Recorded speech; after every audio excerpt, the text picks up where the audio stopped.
Good evening, ladies and gentlemen. Welcome back to the Shadow and Sun Show, and welcome back to another Saturday Night Sci-Fi Shadow Chat. Tonight, we are going to be talking about magic in sci-fi games. We'll probably touch on, sorry about that, we'll probably touch on movies and TV shows and books and novels. But right now, I just want to get everybody's opinion on the topic. Do you guys use magic in your sci-fi games? And for the most part, we're just going to talk about magic, not psionics. We'll get to that one next. Kai, how about you? Yeah, I pretty much do, yes. I mean, no lies. What games systems do you use for that? Honestly, I don't get to play too much actual sci-fi? Right. As much as I want to, the closest I get to play that's sci-fi anymore, that's pretty much Rogue Trader, and that's about it. And as much as I in Star Wars, we consider the Force magic. Not really, but I mean, the Force is magic, and the midichlorians do not exist. They're magic. It's a magical force that does bullshit. I will also go with I've also done with magic in. I mean, really, honestly, we all like to have some kind of supernatural element in any of our sci-fi games. Even in Traveler, I know we said no psionics, but it happens. I mean, the moment you really have some guy who goes, I open a warp in reality and teleport an entire spaceship to another planet. I think we're doing magic here. Well, I thought that Traveler did have rules for psionics. Yeah, no, but we were told no psionics. We're not dealing with that. So, yeah. Well, the Mongoose Traveler, the second or whatever the printing is, that one does have psionics in the back. I know, but remember, our host said no psionics. We'll do that. We'll do that later. So we have to do actual real magic, which means wizardy, wiggle figure bullshit. So yeah. That's Star Wars. Yeah, well, because you brought up Star Wars, and to be honest, I think the Force is something completely different than magic or psionics or a mix of the two. We probably have to ask, Mr. L himself. By L, I mean Lucas, not the other smeghead. Because I don't really know. I mean, it seems like a completely different animal, if you know what I mean. I don't think so. I mean, looking at the games, and we'll talk about the games, I think, because that's mainly what we're looking at. Is It felt like magic. It spells that that's the way I look at it. It doesn't do damage to you or cause blood to come out of your nose or like the Firestar stuff. Where'd he go? I don't know. I'll make it easy for everybody. Omen, get your butt back in here, man.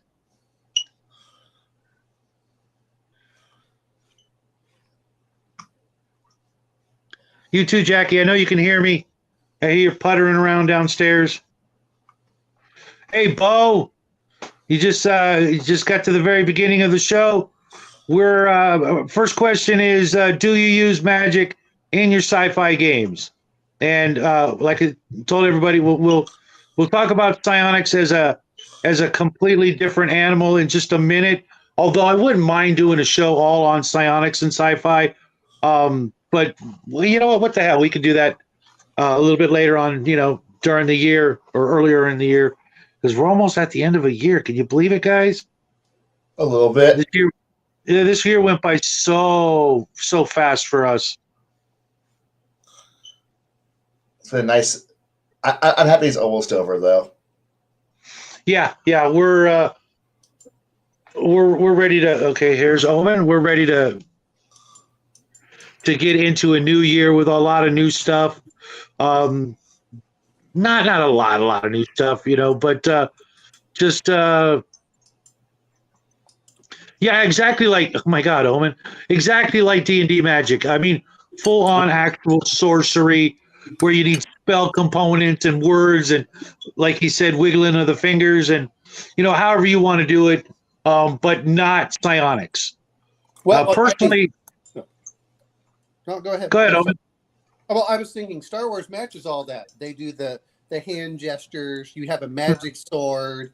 There, until the midichlorians, which may Lucas forever die for bringing that crap in, because I said the point that I looked at it, and I'm going to go back to when I was a kid, was it was something that if you learned to tap into, you could anyone could do it, and it's just you had to release and you had to believe and you had to realize on how to shape reality, which is really what magic is learning how to shape reality in a supernatural way. Yep. And so to me, it does match that. That's the except for the spell components. Well, we do spell components, but I'm sure that they have their own rituals and things. But I don't know. Spell components were one of those things that sometimes they work, sometimes they don't. What I don't want is a Harry Potter in space. Is the best way I want to phrase it, which is, but yeah. Those are the things that I look at.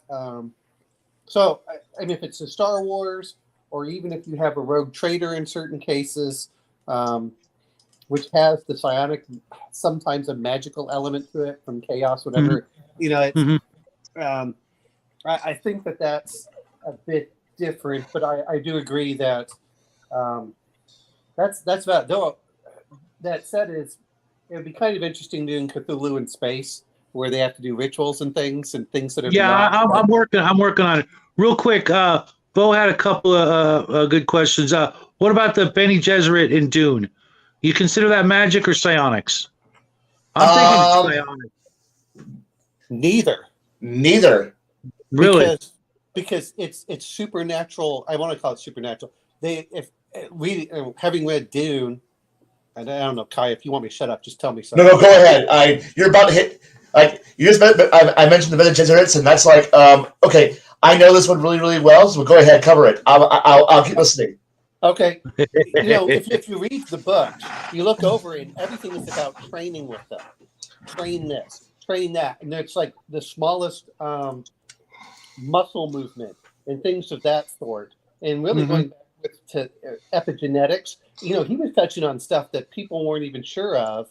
And I know that some of that had to do with magic mushrooms, to be fair. But, he talked about when you look at the Bene Gesserit, they couldn't trace back through the male line. And if you really look at it, why can't they trace back through the male line? Because they don't have a Y chromosome.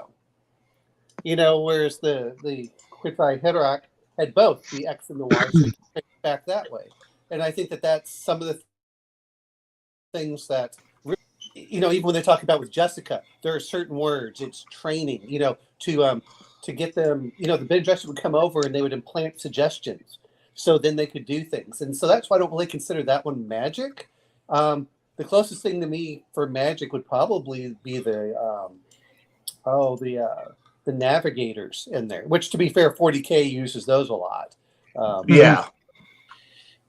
So that's the way I look at it. Now, I'm sure Kai has read more than I have. I just remember reading the first book, and that's what I got out of it. It was about training to observe things that most other people would not, and then also training to see on the the psychological aspects that you can control people. So right, I'm honestly with the Bene Gesserit, it's not magic. It's entirely it is genetic, and it's the pinnacle of eugenics, training, expert, it's body control. Like the amount of body control that they have is insanely high. Their senses are enhanced. Their control of their bodies is enhanced. It's all through training. It isn't. So if you want to go into some kind of like martial magic kind of thing, but it looks like magic to all of us who are like, oh, wait, they can control you with with a word or a thought, and they're like, no, the magicians do it entirely through. It looks like magic, but they're just that far. They're that far ahead of you. And Kai, yeah, I actually think it looks like psionics. It looks like that. The powers, because I've never seen them do like force lightning or fireballs But a lot of the things are very, very. If they're not psionics, they're as close to psionics as Herbert was willing to go. Maybe. I'm going to say this. Or maybe he wanted to go a different route.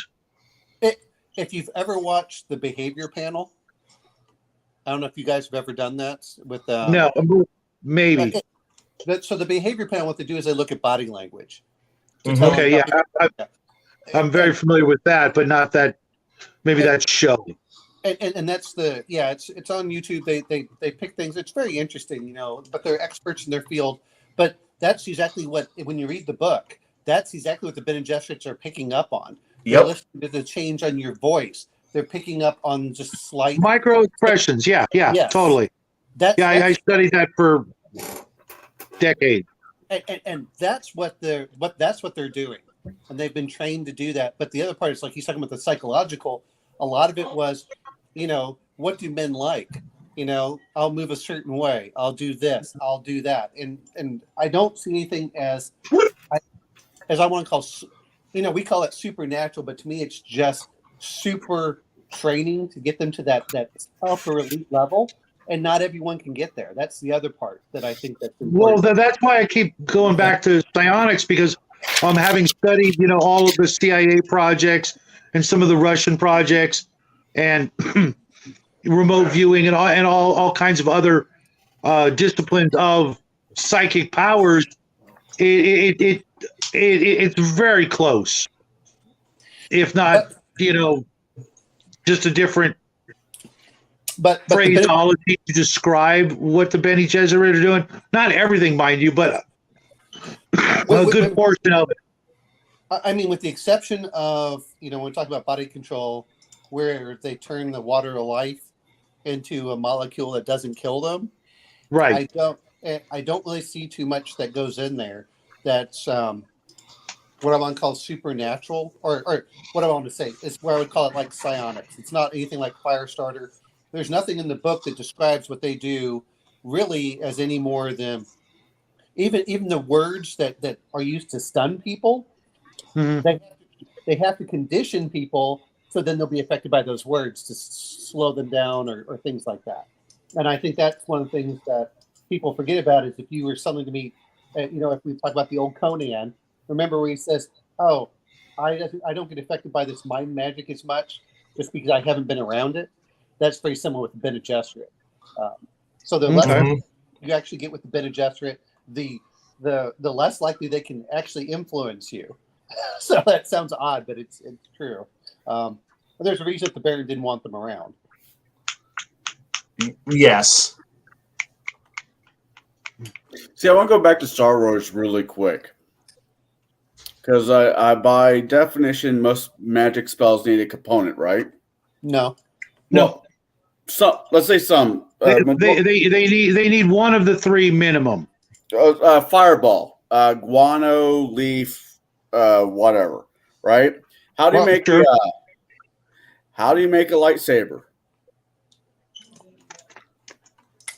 You use depending on which version of the lore you're going, yeah.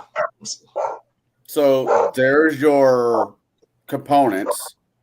And, I don't know about you, but I've had a flashlight multiple times, and no matter how hard I swing it at the cat, the light beam, it won't hit the damn cat. If we it's pure science. Lightsaber is just pure fantastical science, in my opinion. The only people that use them are how was it put to me? The space sorcerers, or the Harry Potters, as Omen said, the Harry Potters of space. Samurai space wizards. Space wizards. I like the Harry Potters of space. Harry Potter's lame. Samurai are better. Fuck you. Yeah, I can't stand Harry Potter. I can't stand Narnia, but it's part of British literature. Well, what I'm referring to in this case is so is Harry Potter. I mean, if you look at the lightsaber, and it varies from point to point, is it allows the Jedis to focus their power through it, so they can cut through things that normal people couldn't. I just found that interesting. But it's a combination. That's definitely where science meets magic, in my view. for that. It's not. No one can just wield a lightsaber. And then, of course, they have the supernatural powers of precognition and so they have a lot of good stuff. Telekinesis, telepathy, empathy, mind control. Yeah, Wow. force lightning. It's really sad when it's considered empathy is considered a superpower. No, Well- you're thinking of a different type of empathy. I mean, Being able to pick up on it. Mm-hmm. Well, empathy for them is, as I can tell, literally what you're feeling, not just that, not that I'm just, I feel sorry for it. No, what they're doing is they can actually feel your pain and anguish, and literally, exactly what you're feeling is what the Jedi can feel. Well, it's the yawning test. Which one? I'm not familiar with it. The yawning test. Watch TV, watch somebody in the room. You have no idea who they are. You have no emotional ties to them. And you see them yawn, automatically you yawn. Not always, but I know what you mean. Yeah, but you don't know but you don't know their feeling of it when they yawn. Right, but still it's a physical reaction. It is. I'm not saying it isn't. It's sympathetic. The problem is that we're talking about empathy versus sympathetic. No, that's fair. That's fair. All right. So Yeah, and if you yawn and your dog doesn't, It's I laugh, you laugh, the table laughs. Wait, what? hey Jackie, is that you? No, it isn't. Okay, That's cool. That's definite. Oh, Hungar's here. Hello. What's happening, Hungar? How's my brother from another mother? Chilling in the hospital. Oh, you got to be kidding me! I just needed a top up. Isn't that a top off?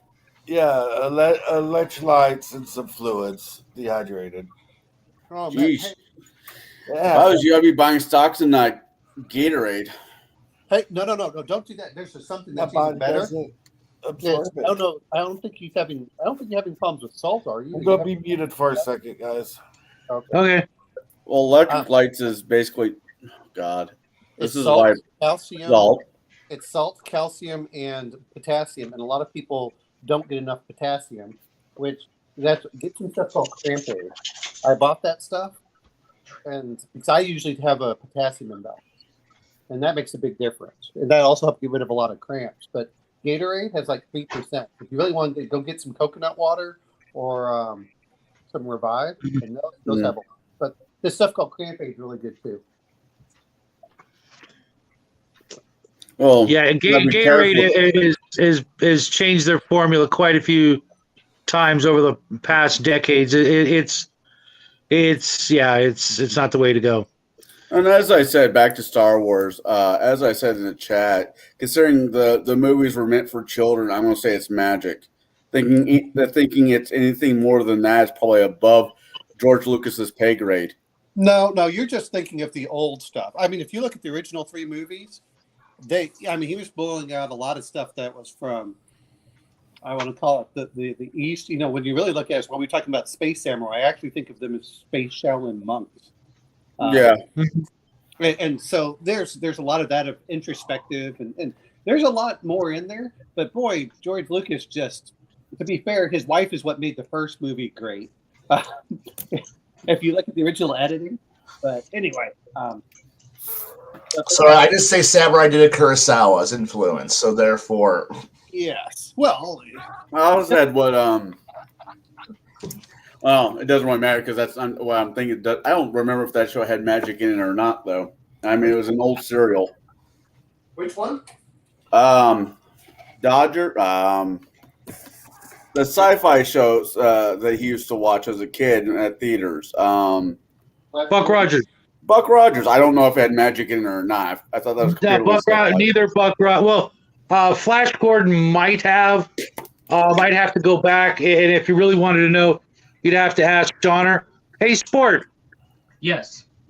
Since you missed the first question, magic and sci-fi, for or against? You've known me for at least a year. You should know that I am obviously for. I've been for 4 years. All right. Oh, and considering I wasn't able to answer this question, my answer is no. I think they should be separate. I'm going to bring this up. Is I how do I want to bring? I personally, unless I'm playing Star Wars or something like that, I kind of like my science fiction to be more hard science fiction and less mystical science fiction. Yeah, I'm right there with you. Well, here's how I look at it, folks. Definition. Growing up as a kid, my probably my biggest influence and first biggest influence was comic books. And in the Marvel and DC universe, you had it all. You had people like Doctor Strange and Thor who could go out in space and onto a spaceship anytime the writers chose. There was psionics, there was mutant powers, there were aliens. It had it all. And that's really how I model my universe. Any game at any moment could have any or all of the above powers or types of powers, if you will. Psionics, magic, superpowers, mutations, cybernetics, high-techery, whatever you want to call it. I'll throw it all in, or I'll pick and choose for a particular setting. I want it all. I played a lot of superhero games growing up as a kid. Strangely enough, never Marvel or DC, but all the other ones out there that were, champions, villains, and vigilantes, Superhero 2044. What was the other one? Heroes Unlimited, of course.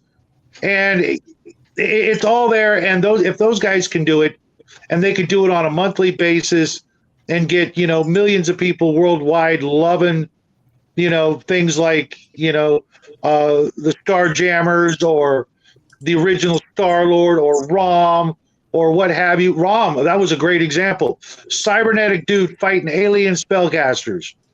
I know. No. Well, since you want to bring up Marvels, and I'll just quote Stark, all magic is a technology that I don't quite understand yet. Therefore, magic does not exist. Oh, you know what? But he's just an arrogant, self-centered guy. I'm out on this. If we're going into this bullshit conversation line of thought, I'm out. You can go talk some bullshit elsewhere. He brought up Marvel. I was just quoting Stark. Look, when most of us sign up to go play some fucking sci-fi role-playing game, if you come in and say, hey, we're going to play some sci-fi, boy, I'm going to picture The Expanse, Babylon 5, I'm going to picture some Traveler, and then someone goes, I'm playing Superman? Fuck, I'm out. Fuck you, I'm out. Kai, I'm with you. If I get some Babylon 5 techno-wizardry, maybe cool. Hey, maybe some cyberpunk, some Shadowrun like little magic. Magic's kind of cool and interesting. But the moment someone goes, "I'm a Green Lantern," and I'm gonna be like, "Oh fuck this! I've got a laser sword. I can breathe in space. Fuck this! I've got look. I'm gonna work on the hyperdrive. We're gonna do some cool adventures in space and." So anyway, I click my magic boots together, and then I fly around and I shoot laser beams from my magic bow. Fuck. Oh, okay. Okay, I guess we're going to play... Why didn't you just tell me that we were going to play some Marvel DC bullshit?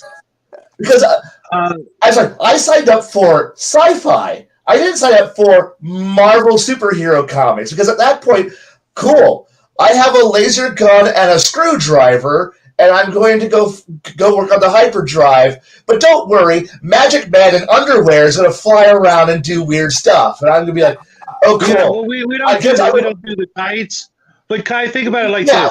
Okay, it doesn't matter. Oh, no. So we're going to play 1990s where it's like, I am Pouch Man. I'm covered in pouches. And my power is conjure guns from pouches. Okay, cool. Just don't look at my feet. I can't draw them. Thank you. I'm going to agree with Kai on this. It's the reason I play science fiction. To get away from this shit. Well, no. What I want to say is to not short circuit, and I'm not disagreeing. And that was the famous Asimov quote that they decided to steal for Tony Stark. The Asimov. Was it? Yeah, that's Asimov, and then you also had a different author inverse it and said any sufficiently developed magic will resemble technology, or it's the other way around where technology will resemble magic. So it's like I forgot that was Terry Pratchett reversed it so that way. I'm gonna, but part of the reason that I like playing it is for at least science fiction, is that what do I want to call it? It's kind of egalitarian. Yeah, because anyone with the time and drive can learn any skill generally in a science fiction setting. They don't require anything different. You can cross train yourself, which is why I like a lot of skill based systems. But a perfect example was Star Frontiers until they did the Zebulon's Guide. There was no magic at all. It was, here's what it is. Now, there are certain things I'm willing to accept, like, okay, fast and light travel. Okay, I'll accept that. But I part of the reason I play science fiction is I want the players to realize that they can't pull stuff out of the air. And I don't like, and I'll be honest, when I start seeing Star Trek, I'm just going to magically create something like, whoop, oh, look, we just get food, or whoop, or I'm just going to teleport from here to there. No offense, I don't like that super high. And if you're going to be playing at that super high technology level, which I guess in travel would be like 15 or above, I'm just not. Maybe 20. 16 and higher at this point. We're like way beyond reality at that point. I'm like, it's not fun for me. You know what? At that point, let's just go back to fantasy where I can do whatever the hell I want, and that's. I'm like, to be fair, talking about this is I'm okay with Shadowrun. I am. There's certain things I like about Shadowrun, and then there are other things like the background setting, which I would just tear apart, and then I would just change a lot of things. Because you can't tell me that 1% of the population suddenly takes over the center of the United States. I'm sorry, you're not there, okay? What? You didn't like the ghost dance? Wow. No, I can say that 1% of the population is taking over the United States right now with all the smoke bullshit. Oh, I know, but I think he's describing the great ghost dance. Yeah, I know, but I'm a Shadowrun fanatic, so. Yeah, I love Shadowrun. So if you ever play in my game, you're basically going to Cyberpunk 2020 with magic. That's the I'm okay with that. Yeah, that would be okay. Yeah, isn't that what the game is basically? Cyberpunk came out first, right? Yes. Yeah. The Ray Talsorian games, and then Shadowrun came out. I've never played anything but the video game for Shadowrun, and it seemed to me that it was basically, Cyberpunk with a resurgence of magic going along with it, and that's kind of like what I was talking about when I talk about like Marvel stuff. I mean, sans the spandex. If you think about a suit of battle dress from Traveler, it's pretty on par with an Iron Man suit, except for the whole flying part and maybe. I mean, I'd have to go look at it, but yeah, because I know it can do the assisted jumps and stuff like that. So you're just talking, maybe a tech level or two higher than the standard battle dress. Even the stuff in Starship Troopers via the book wasn't that far off, if not, either inspired by or vice versa. Because I don't do the Trooper battle armor very much predates Iron Man. Sorry, yeah. Right. I mean, but that's the next evolution if you think about it. If you were a mercenary unit or an empire and you already had everybody's running around in battle dress. Well, if you were going to improve it, giving it limited flight capabilities might be the next step. But the thing is that if you start looking at it like that, you're really digesting down almost like. So we got it limited down to perhaps a super strength virus that serum that can give you some reduced intellect but stronger toughness and power. That's genetic engineering and biodrugs, which can give you a Hulk-esque creature. You can do an Iron Man-esque character, though I would rather prefer to have, if we're going to do Sergeant Troopers, I wouldn't mind a mobile infantry power armor suit at that point, which is just battle dress. with more Right, guns. exactly. But No, that's what I mean. I don't go the full, But the thing- freaking logo on your chest and But the capes thing and is that I the don't thing mind is that once you start pulling in Doc Strange and other weird characters, it's like I think we've gone past playing science fiction at that point. At that point, we're all backdressing for the superheroes who have all the cool wizard power because because you gotta somehow balance out guy who Well, can how do they do it in Shadowrun then? you have well, first off, Shadowrun, it's really easy. A sniper rifle bullet kills a wizard pretty damn fucking fast. Yeah, I'm And pretty sure if you put a bullet in Doc Strange's head, he'd Yeah. also die. but the thing is that we're talking about superheroes here. They not have necessarily the reverse flash though. Right. I mean, we have to take into account though with the comic book universe. superheroes. God, I'm sorry, guys. no, one more superhero and I'm fucking done. You can just figure it out yourselves. No. Hey, Yeah. Ty, hold on. In closing with that thing, remember that the entire superhero genre is based on the premise that they're not going to kill off their licensed product under any circumstance unless it's going to make them more money doing so. well, but That's not a real game universe. In a game situation, your characters can die. I will get back to you If they on that can't- statement. I will get back to you, Shadow, on that statement because I can name 3 off the bat that they killed that's barely. Okay. Oh no, Chimerian left. I want to just simply say, you know what? We're talking about this, but I want to say a few things when we're going to. I hope he comes back. I know he goes mad, but Batman to me is about as far as I want to go in superheroes. That's about it. Where there's villains or anything else, I don't want to see other crap. I don't want to see into magic. You know what? You can get Killer Croc. Okay, we can do Killer Croc. That's mutants. That's not magic. That's my point. That's what I'm referring to is when we're talking about for superheroes. Personal feeling is, and when we're talking about travel, because I think we're GURPS, is we're going to talk about technology levels. I don't like playing above technology levels of 12. I just don't. I don't find it that interesting when I start reading it. I like the Renegade Legion aspect. I like the BattleTech level. That's about as far as I want to go. I don't want the Star Trek utopian, transport. We're gonna, or I have all these little nanites and I can do and build anything I want. So it removes the challenges. Part of the reason I love science fiction is I want those challenges. And it's one thing to say.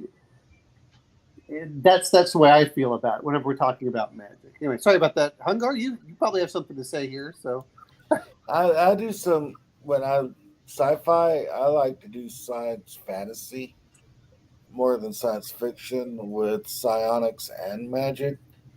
I mean, whatever works for you is what I think you should do. Yeah. Obviously, it's an acquired taste. It's not everybody's cup of tea, but I'm able to handle all of it and provide a challenge. Yeah. And like I said, it's not everybody's cup of tea, but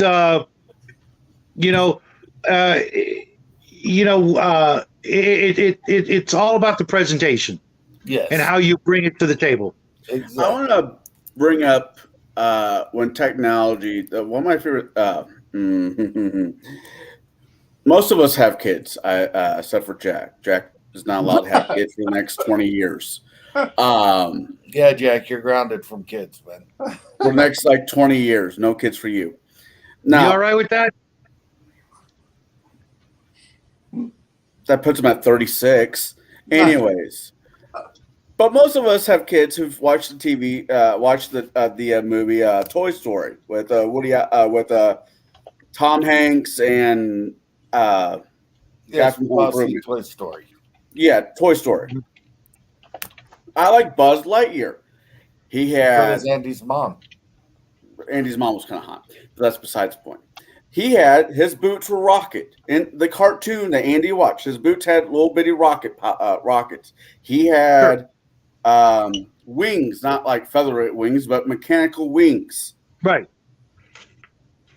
That in sci-fi, that works for me. You can fly, well, technically glide with those. There's no I think magic. it's called falling with style, but okay. Yeah. That's kind of what gliding is, but whatever. Uh-huh.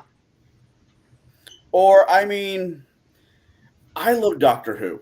I'm a big Tom Baker fan. I love Tom Baker's Doctor Who. In the recent ones. Do they do magic? No. But could you say does it skirt that line all the damn time? He has a magical wand that fixes all as long as it's not made out of wood. I'm going to say something that Shadow brought up that was using one of your old quotes. Settings, not systems. And Yeah. on the setting of where I'm going to accept it. If we're going to do Star Wars, I'm okay with that. But generally, when I play sci-fi, I'd much rather play Alien or some of these others. Now, the question that when we get into it is, what about, we haven't hit psionics yet, but I guess really which franchises, and this is the one thing I'm going to put up there. Superheroes are remnants of demigods and gods. And that's part of the reason I don't like superheroes. If I want to play demigods and gods, that's fine. But they can be, but obviously DC Comics went, way into that sort of motif. But I mean, there's so many characters. Hell, even the Vigilante was brought into what 5th edition and Pathfinder. No, correct? Vigilante came out 3.5. Oh, okay. So that's you could look at him as a Solomon Kane type of vigilante, but you could also look at him as a almost Batman-esque type of character in literally Dungeons and Dragons. It's like I said before, it's all about presentation, how you bring it to the table. If you can bring it in a way that the player gets what they're looking for, in their mind, it's going to be different than what the players are seeing. Part of the reason I like role-playing games is I like having limitations of being a relatively normal human. Right. That's one of the reasons I like science fiction, because you have the real human fears and everything. But I think that it makes it awfully hard. What happened to the little guy? I don't know. But what I'm mentioning is we're talking about, when I say the gods, you're talking about the Indian mythos where the gods are going across the sky and doing all of these light bolts. And I said, look, Mahabharat. Yeah, I'm out of that. That's this is also I love you to death there. But this is also coming from a guy from a culture that basically created demigods.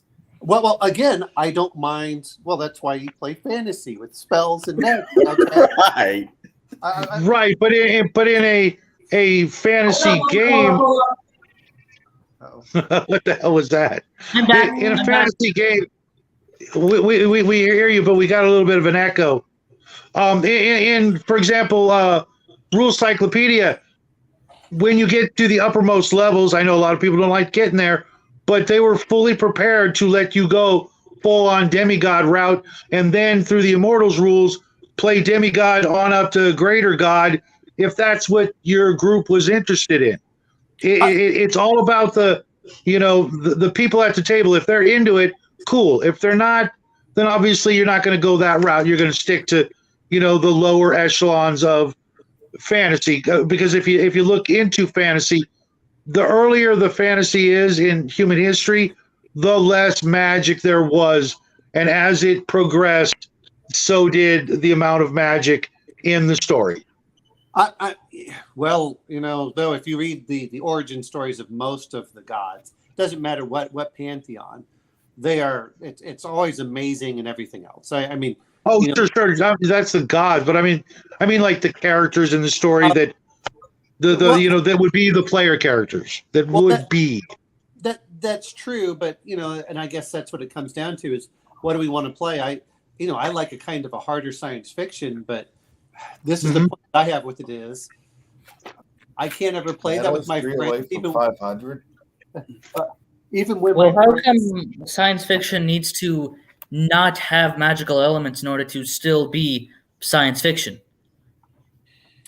Well, here's the point: is I like science fiction rather than science fantasy, and I think that once you bring in magic, you're going towards science fantasy. I mean, hell, you drop a. Let's go to that TV show, for example, the Hercules in Space, Kevin Sorbo and Andromeda or something like that. Yeah, Andromeda. Where he was slightly stronger than most of the people they ran across, only because he was born on a heavy gravity world compared to other planets. So he was a little bit stronger. His bones were a little bit more denser because of that. You drop a race of aliens from a heavy gravity world onto Earth, well, let's say 10% heavier than what Earth's gravity is, they're going to plow through us. Well, we were just talking John Carter. I know that Shadow and I talked about that, but that's John Carter of Mars. I mean, that's the whole thing. But, for him, with the exception of, when you look at what was going on there, with the exception of the telepathy, they were pretty much, it was science for the most part, especially for that time. That's what always impressed me, is that he was trying to use some of that. Now, of course, it's pulp, Right. It's pulp, but well, they have swords and stuff, but it was, well, you have healing, which is very quickly, you heal very quickly within a day. I mean, and these aren't things that we go, okay, those aren't so bad, but, I do like a grittier, whenever I do sci-fi, I want something to generally be grittier. If I'm going to do science fantasy like Star Wars, then I want it to be less gritty. Right. Well, I think that's all part of, I guess, labeling the type of game you're going to run or play before you do so. I think should matter as much as it does, but whatever. Because I've read a lot of hard sci-fi that has had elements that were mystical, but you never really codified or defined as to what it was in the end. You were just left wondering.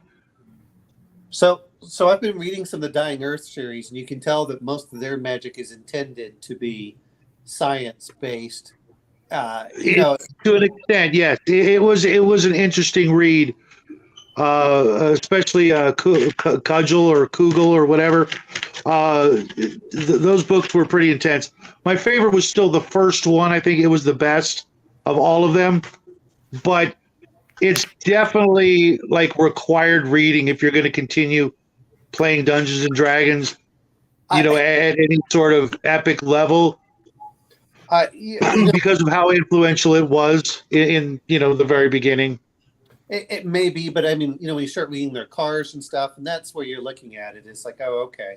But to be fair, I'd much rather pick a DCC style rather than the Vancian magic style, to be fair on how I feel about it. But but I think those are some things that are interesting is, what level of technology do we get to, at which point we really do consider it magic or magic-esque? I think it's not a level. I think it's a decrease of level. No, I'm saying when you start saying magic-esque, it's a perfect example, again, with Star Trek. And when they just go, oh, we'll just do our food, and it just goes. No, the replicators, that's just hard science. The only thing magical really on Star Trek was with Next Generation, for the most part, and that was Q. Well, not only was there Q, but if you go back to the first series, there was the what the hell was the guy played by Liberace? Are you talking Fairy? No, there were two of them. There's one with Captain Pike when he was sitting there with the big giant heads. That was one. Oh yeah, that was psychic. That wasn't. I agree with Connell. That was more psionic. But there were some other, incredibly high tech stories with thanks, Mages. In the first, the original series, there was a lot of technology that was far past even Next Generation or the later series of Star Trek, that was way up there, even beyond replicator technology and things like that throughout, brain transplants and remote controlling Spock and, the Doomsday Machine. I don't really see the entire point of psionics. They kind of just seem like an explanation for magic, like a scientific explanation for magic, when one is effectively the same thing. There's not really a major difference other than maybe sometimes you have to be born with it. But even then, that's often a thing with magic anyways. Not very often, but it has been a thing several times. So it just doesn't really feel like it needs to be its own thing. Well, see, here's the thing, bud. There's a lot of systems out there where psionics and magic can do completely different things. Sometimes they cross-pollinate or do the same things, but there are certain things that magic can do that psionics can never do. I'm going to bring up when we're talking about magic, I guess to differentiate between the two, was psionics is generally internal. So it comes from you internally, which usually means that there's a cost internally, and magic tends to come externally. Yep, that's a very good way of putting it, Omen. So I think that's if we're going to differentiate between the two, that's the way I would differentiate. Is you can't transfer your psionics somewhere else. Your psionics remain with you, and while you can influence things around you, you aren't. It's not permanent. It's not like I can hand you my psionic sword. Like, well, here's your whereas I can hand a magic sword, I can enchant a magic sword because the source of power comes externally rather than from internally. Right. And that again, when we're talking about that is, where does the force power come from? Because technically the lightsaber comes from the wielder more than just the device. Really? Yeah, because not but other people can still hold them. Yeah. What Legends and Legends isn't canon anymore, but the movies are still and will always be the most canon thing out there, because just somebody can use somebody else's lightsaber. That's happened several times. So it's not entirely from the wielder. It is oftentimes influenced by the power of the wielder, but not by the specific person themselves entirely. Well, there's also, when it comes to the sabers, there was more than just the sabers that were being able to made by the power of the wielder. There was a lightsaber that was a whip. There was a bunch of other weapons out there, and a normal person could not do that because they were not had the ability to control the force to manipulate it to do such things. I'm just going to remember the old Star Wars system. If anyone remembers that, the old DC. Right. Right. It was specifically like you could. Well, to be fair, in there, everyone had some force powers, or where you had your lights, your light points and your dark, your dark side points, your light side points, which allowed you to use it. But it was very different of when you're a Jedi with a lot of, light side points. Your weapon became much, much stronger. So it was really dependent on that. Whereas, because I could have swore somebody in one of the movies, that stormtrooper kid, the black kid, I could have swore he used the lightsaber for a moment, but he was just a regular dude. Well, that doesn't make sense. Wait, which movie are you talking about? He's talking about that. He's talking about the recent 3, and Finn. It was said. I don't know if it was said in the movies, but was said that he does have some force ability. Are you talking about Samuel L. Jackson's character? Because that's the only. No. He's talking about the Force Awakens. Anyway, Force Awakens. Jackie doesn't acknowledge that movie as existing. No. I'm referring to Han Solo was able to use the lightsaber. Oh, okay. That makes sense. Makes sense. Well, I got nothing on that one. Okay. So yeah, I agree with you. Okay. Yeah. See. See that to me. Not well. That doesn't make any sense. And I'll explain why. Because when you can make anti-grav and you can make blasters and you can make lasers and droids, but you can't make a laser sword that can't be used by everybody else in the galaxy by just clicking the button. That seems a little bit too deprived to make that.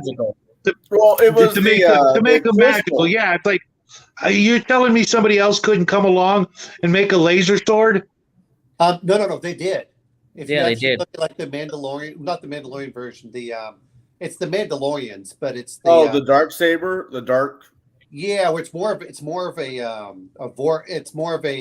vibro sword. Oh, sorry, Bo. Yeah. Sorry, Bo. No spoilers. It's more of it's more of those. It's more of those right there, which is Okay. yeah. So people can create. The difference is that the lightsaber really the more that you could use the force, the more powerful the weapon became. Whereas the other one, So it technically is, for all intents and purposes, a psionic and/or magic item. Period. Just Yeah. because they wanted to You keep just said that by definition, the mystery and the magic, sort of in one location at the beginning. It just seems weird because I mean, if you can make freaking hyperdrives, you ought to be able to make a freaking light. It's apples and oranges. It's Yeah. it's not that you can't. They're use both it. fruit, though. It's like Han Solo can use the lightsaber, but he can't. But he's not putting his will into it to make it a more damaging weapon. Is what it really comes down to. Whereas that's you can pull it out like, oh, okay, but that's what it really comes down to. Hey, no pulling out on this show. You just want people to stay in? No. Exactly. No. Well, Don't we typically ask? Don't we typically ask a questions? series of Mandalorian. The main guy cannot really use the dark saber because he wasn't force sensitive. It was like he was carrying around a 75-pound baseball bat. It's a science weapon. It's basically one of them was science. Yeah, I don't know, Bo. Yeah, but see, that's the real question. Definitely not.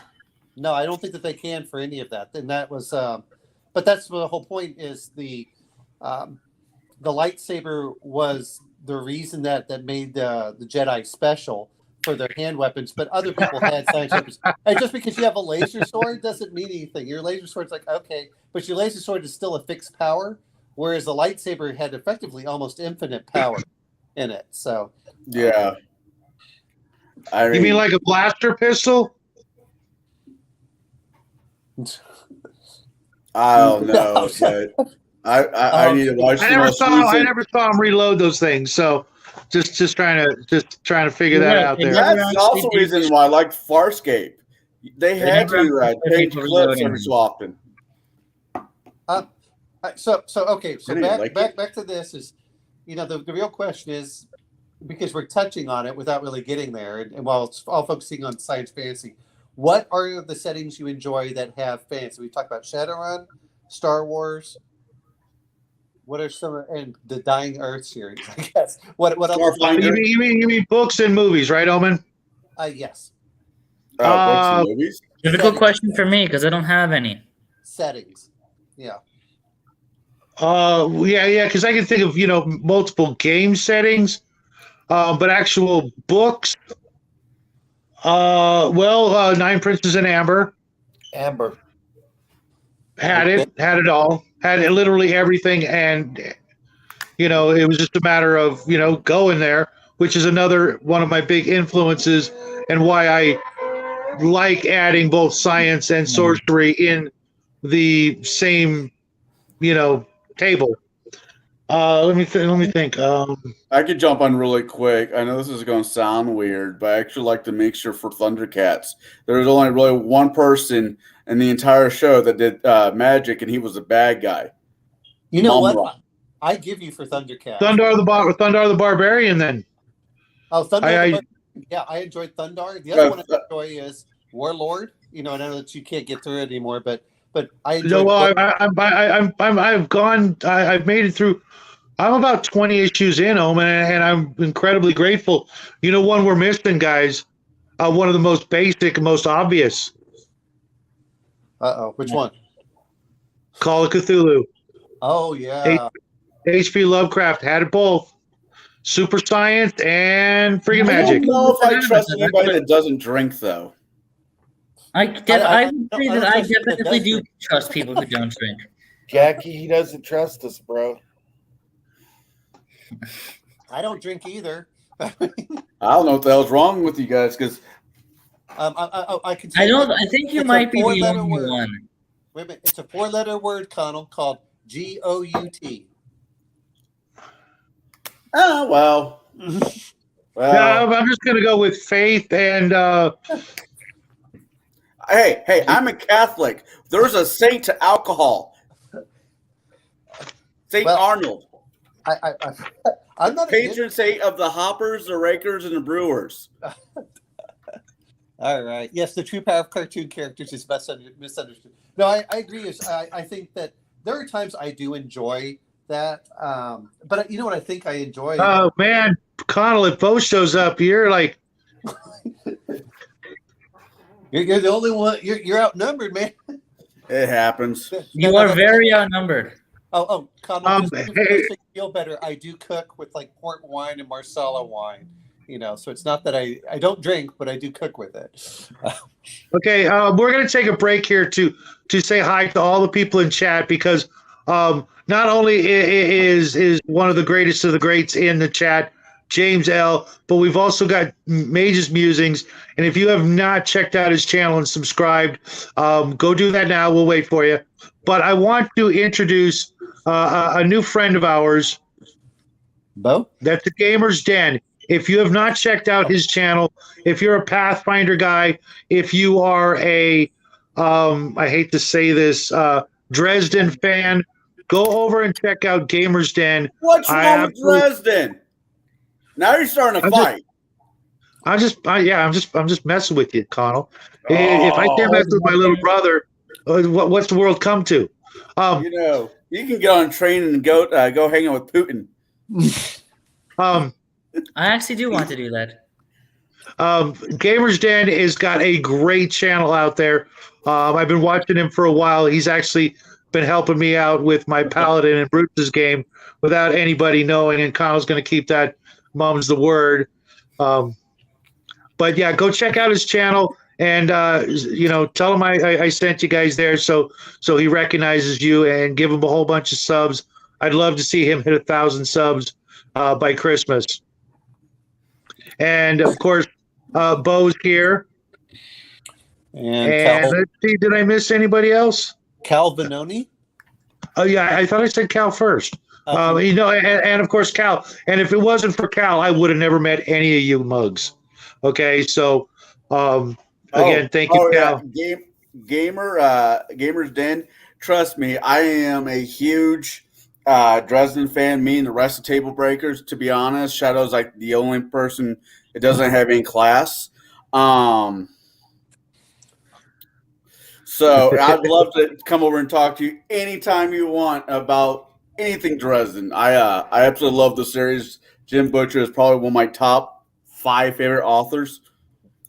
And you're talking about science fiction. I like near science fantasy. Oh wow, Mages. That's not gonna well, but then the Next other up was the Paradox guy. I think the Paradox guy was in there. Yeah. Thank you. I'm sorry. Let me go find him. I was just talking to him. I'm not sure if he's still up there. I know what YouTube channel I'm going to now. Of course, Multi-Gun is popping in and out. And yes, Paradox Guy. I don't know if Paradox Guy has a channel, but make sure you check him out as well.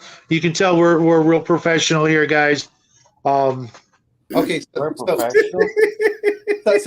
the other thing that we're talking about, and this is where does 40K come in? Because we always talk about psychers, but a lot of their stuff really feels like magic. 40K is just weird, right off the bat, we're talking about when we talk about GW, we're talking about a universe that's very similar to mine, where on some planets you got magic and all the same shit, but then on other planets you've only got psychers. But it's in the same galaxy, am I right? Okay. Yeah. Because some of the Primarchs, I forget what his name was. He grew up on like a D&D world, okay, where there was magic and demons and all that other crap. But then you go to another planet in the same galaxy, you got Space Marines and Chaos Demons as well. Right. But it was Lehman Russ or one of the other big guys. Or I know Lehman Russ. Vogel Dorn or something like that. He grew. They recruited him off of like a primitive D&D type world, and then turned him into the big freaking Primarch guy. But maybe that's way back, farther than well, as far back as the original Rogue Trader. The only thing I remember from Lehman Russ is, the Emperor wanted to do something. He was basically Thor. I'll drink this thing. I'll do this, and I'll do this. And the Emperor had to back down each time. And then finally the Emperor got fed up and hit him over the head with the power fist. And then he says, okay, I'll follow you now. That's the only thing I remember. But see, that's the question is, do navigators fit under psychers in 40K? Of course they have different levels of psychers. So that's why I was just curious. Well, they also in their war games, they also had the same 4 levels of magic abusers.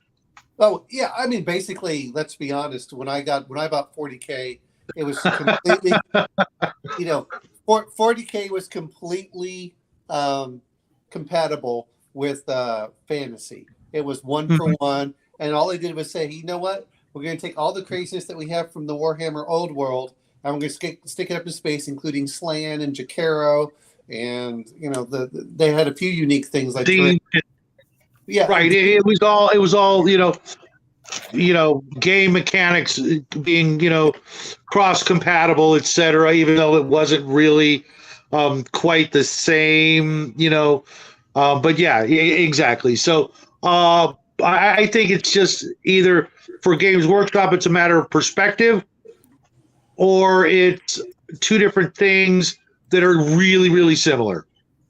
Yeah, I was just curious on how we felt about ignoring what the fantasy is and how we feel about our navigators.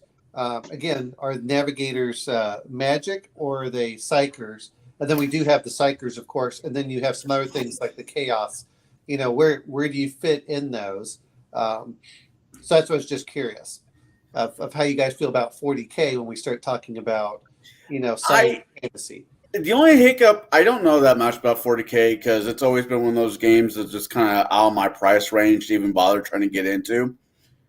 But what I do know, I kind of know, is the orcs that are made from fungus have this unique ability that they can pick up anything like a soda can and attach a stick to it and say, now I have a gun, and it fires off like a gun. When anybody else picks it up, it's just a soda can on a stick.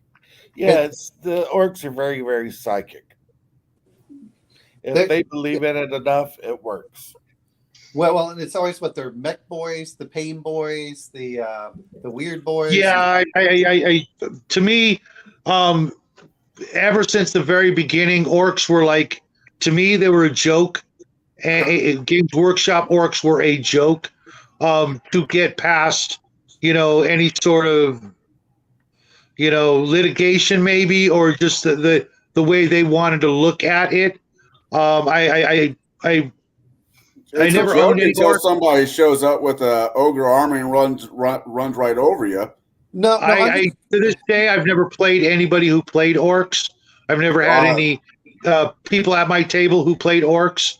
All our old orc models really just went into the dumpster.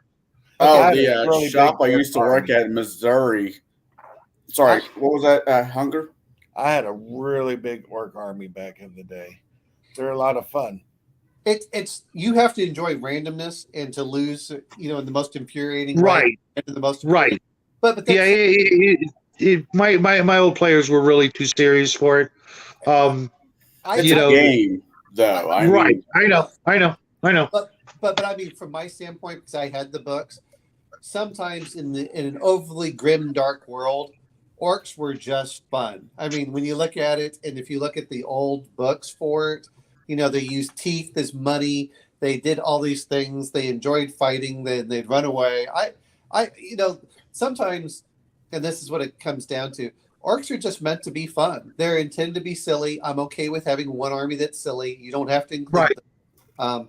But I'm saying, really, when you start looking at the role-playing game aspect more than the tabletop war aspect, is I don't know if any of you have bought Rogue Trader or any of these others out there. I I had the original. I from what I gather, there's a new version of it that's way different. No, the role playing game. The role playing game for Rogue Trader. Not the Thanks, James. original. I think. Not the first edition like you probably are thinking of in the 1980s. I'm talking about the ones that came out in probably 2005 or something. Yeah, Okay, yeah, I've seen it. I've played those. When they actually wanted to bring out the role playing aspect. So you got Dark Heresy, Rogue Trader, Only War, but there's a Dark Crusade. There's a couple of others out there, and I was just trying to see how you all felt about stuff like that. I played Rogue Trader, the one that came out in the 2000s. I had fun with it. I didn't know very much about that game, mainly because, once again, as I said before, it's just one of those systems that takes a lot of money, and and I just didn't have it growing up. Well, that's not fair. I did have it, but wasn't funneled into that direction. Sure. I mean, I have some of the books, but you don't have to get all the books. I mean, there's just the core book. Well, it's the miniatures that kill me. No. I'm talking about the role-playing game, not the miniature. Oh, right, yeah. Okay, that's what I'm referring to. There's a big difference between the two. Yeah, there's a price. Right. There's a price difference between the two. Yes. Yeah. Yeah. The plastic crack is a whole other hobby. Yeah. But that's what I was referring to. Is if anyone's played those systems and how they feel about it. That was fun. I mean, yeah, I would definitely sit down to play a Rogue Trader again. I think last time I played a judge of some type. Okay, yeah, they've got those. And there was a pre-gen character for me, and he's like, "You ever seen Sylvester Stallone's Judge Dredd?" I'm like, I am the law. Yes. He's like, "That's the way I want you to play." I'm like, I can do this. I mean, it's over the top, and then it's also, you're supposed to play it tongue in cheek as a complete grim world, not overly serious, completely over the top, and that's what makes 40K fun. It's whenever people take it too seriously, they go, Yeah, I know. I'm right there with you. I think any game is like Pathfinder. With Pathfinder First Edition was fun, but that's purely all fantasy. Granted, they came out with a book while later that had like tech, like laser guns and stuff like that. If you want to do a modern-ish version of Pathfinder, no, Starfinder. What about Starfinder? Yeah, it was before Starfinder came out. And Starfinder, I had a lot of fun. I had a DM basically run it as a. I get to play it twice. But he basically ran it as if it was a Star Trek TV show. Okay, this is where I guess whenever Shadow gets back, I'm here. We've talked about this. Are there any other ones we can think of? Because we keep on dancing around psionics, and I just feel like not the 80s, not the most recent version of it, but I'm talking about the 2001. For the 3 seasons, I don't know how many seasons, He-Man. He-Man was actually a really fun mixture of magic and technology. Okay. Mm-hmm. Really? So it was like you said, Thundercats. Oh, Thundercats. One person did magic, and Thundercats was the bad guy. The rest of it was all tech-friendly, and I thought it was... Right, but that's sometimes the way it works. Conan's a good example. Only the bad guys use magic because magic's evil. Oh, that's the Conan Robert E. Howard. But no. I mean, even Lando's magic sword. He had a magic sword for that, which is usually what happens. The heroes usually have less magic. Leo's sword, the Sword of Omens. Right, Yes. because if you go back, to a lot of mythology or a lot of early fantasy, especially like King Arthur and stuff like that. If you use magic, you were the bad guy, and the good guys had to use everything else, at their disposal, regardless of what it was, even if it was like Excalibur, which is technically magic, to beat the bad guys because only the bad guys use magic. Which brings me to H.P. Lovecraft. There was a lot of magic in Lovecraft. Okay, dealing with the old ones. You usually had to Do what to get rid of them? Cast a spell, banishment, or however you want to look at it. Howdy, Graham. But Graham. in the H.P. Lovecraft, pantheon of monsters, there were all kinds of creatures that were highly advanced technologically, and regardless, what's happening, Hungar? Oh, okay. Because the light is weird watching your light go on and off. It's like it's just kind of weird. All of the H.P. Lovecraft monsters, not all of them, but a huge portion of them come from outer space, from other planets with high tech, weird sciencey stuff going on, and usually the only way to get rid of them is to cast a spell and send them back where they came from. I mean, yeah, exactly. I agree with Bo's Paints minis. If I only had time to read them, yeah, but you pick what you want to do and you read. And I have too many books right now that I'm still trying to get through, let alone the fantasy books of Appendix N. Well, it's really easy here. Let me show you something, guys. I don't really want to get back into it, but going to Hellboy, the comic, once again, there is a huge. Well, holy moly! This is the only H.P. Lovecraft book you need. It's got it all. It's got literally everything in it. The complete fiction. You grab it, you start at the beginning, and when you get to the end, you've read it all. I'm not against the H.P. Lovecraft. Well, if you're going to look at that, even though it's not, they had the science fantasy because they shared the same world almost, was Conan. Right. Conan, right. So, that's why I went to that. Conan talked about What that? a lot of science. That reminds me, my main point with science fiction having magic is the idea that typically in that's weird. That's weird. Typically the way I see it is if you have a fantasy world or a world with magic in it, you have things like urban fantasy nowadays, which is you have What's going on, Jack? Just keep going. It's just because he's walking down the stairs and is entering the same room as I am, and echoes will begin soon. Okay, good. That problem is solved now. So you have this idea that a fantasy world still will progress into a modern times, into the modern era. So the idea that it can't go further into it. This is why I'm talking about Conan and H.P. Lovecraft kind of being in the same world, just farther into the future. If magic exists, that may halt technological progress because everyone's just relying on magic, but it's not going to impede it entirely. People will still be developing technologies, and we can still move on into the future. I'm going to bring this up a little bit different. Sometimes that's true, but the other part is then people rely too much on magic, and so they do. This is where you get the things that if we're going to talk about different games, whether you talk about Mage or the World of Darkness, where you're what I would call near future.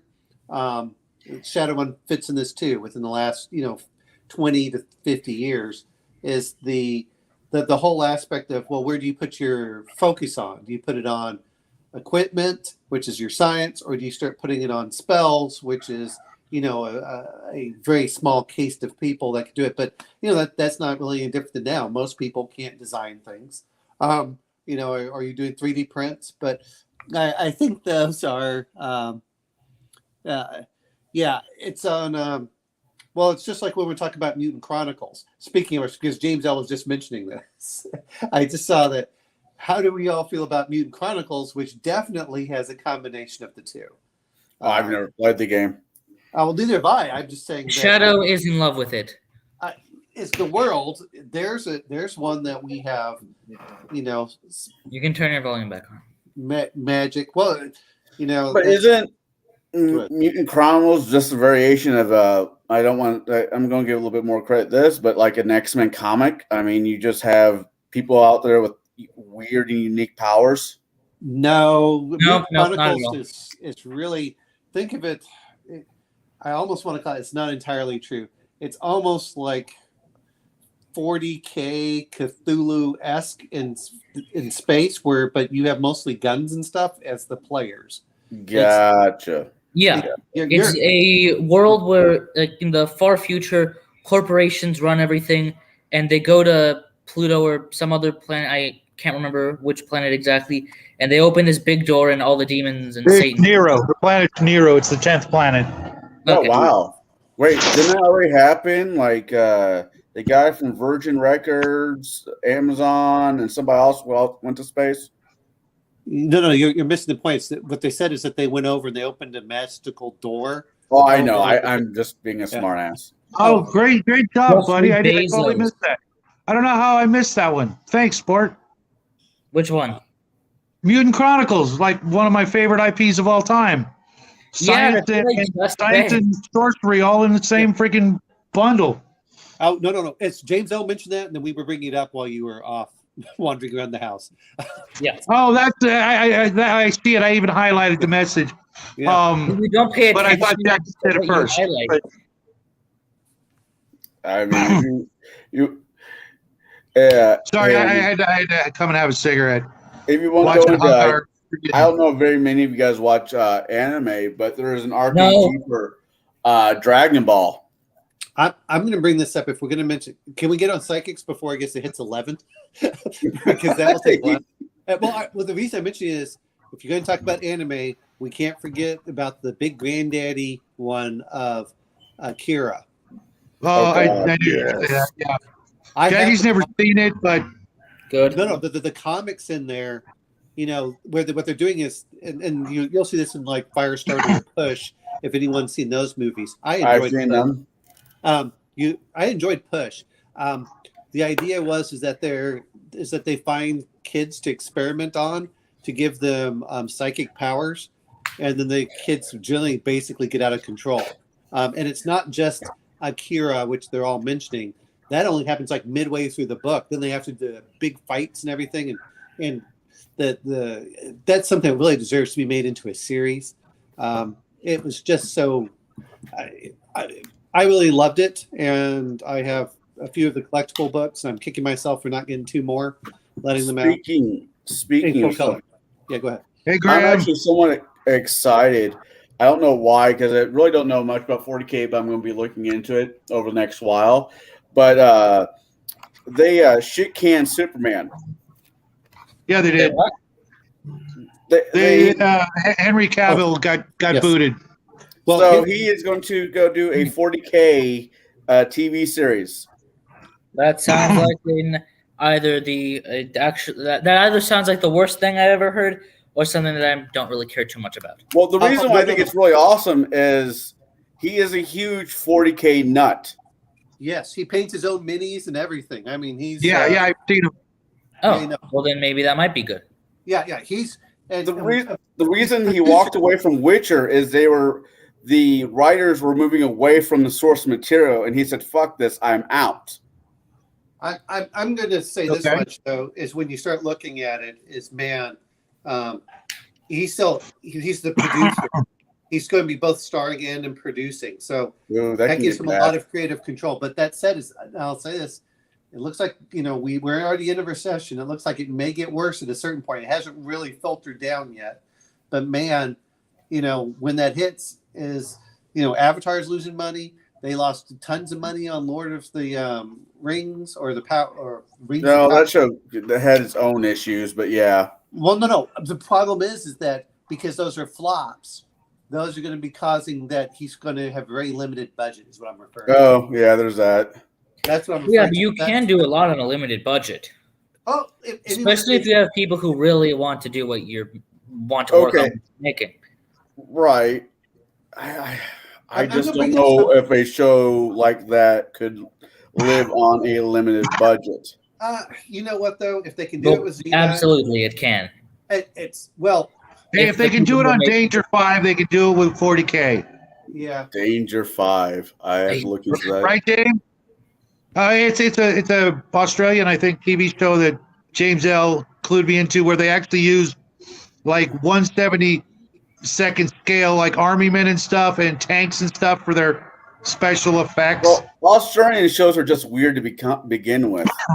But yeah, they do have speaking of to- James L, he brought up. flip them upside down so that they appear normal to us. Yeah, it just. But James brought up Vampire Hunter D. Anybody familiar with it? Yeah, I saw it years ago. It was good. You know, Captain. Well, here's the point that I'm trying to bring up is if we're going to be going towards psionics, I guess 40K's in there. What about Serenity or Firefly? Oh, Firefly. Firefly, if done right, can do no wrong. But Unless it goes back on Fox. Oh, jeez. You know, I really hate it when you bring up stuff I can't argue with. It's just not fair. You're the host of the show. You should be like saying things that are argumentative and having us fight back with you. But when you make comments like that, the show just kind of comes to a complete stop. No, hold it. Sorry, man. Truth's truth, On man. rare occasions, he is actually correct. No. I have my moment. I have my moment. Does Fox is it owned, but is Firefly now part of Disney? Yeah, Disney now owns Firefly. So That may be the worst thing I've ever heard all day. Wow. Yeah, Well, I definitely won't be And watching the fact it. that then. it isn't says a lot. Well, it depends. If Morena Baccara is in it, then I really am obligated to watch it. Okay, Isn't now that the guy's that wife? might actually be the worst thing I've heard all day. you know what? She was hot when she was young, and now she's in her 40s. Like, well, you're just attractive. There are others. Wait, was that the Hey, black hey. I'm 55. Actually, if it's who I think she just it was a couple years ago, but she did this. Gotham?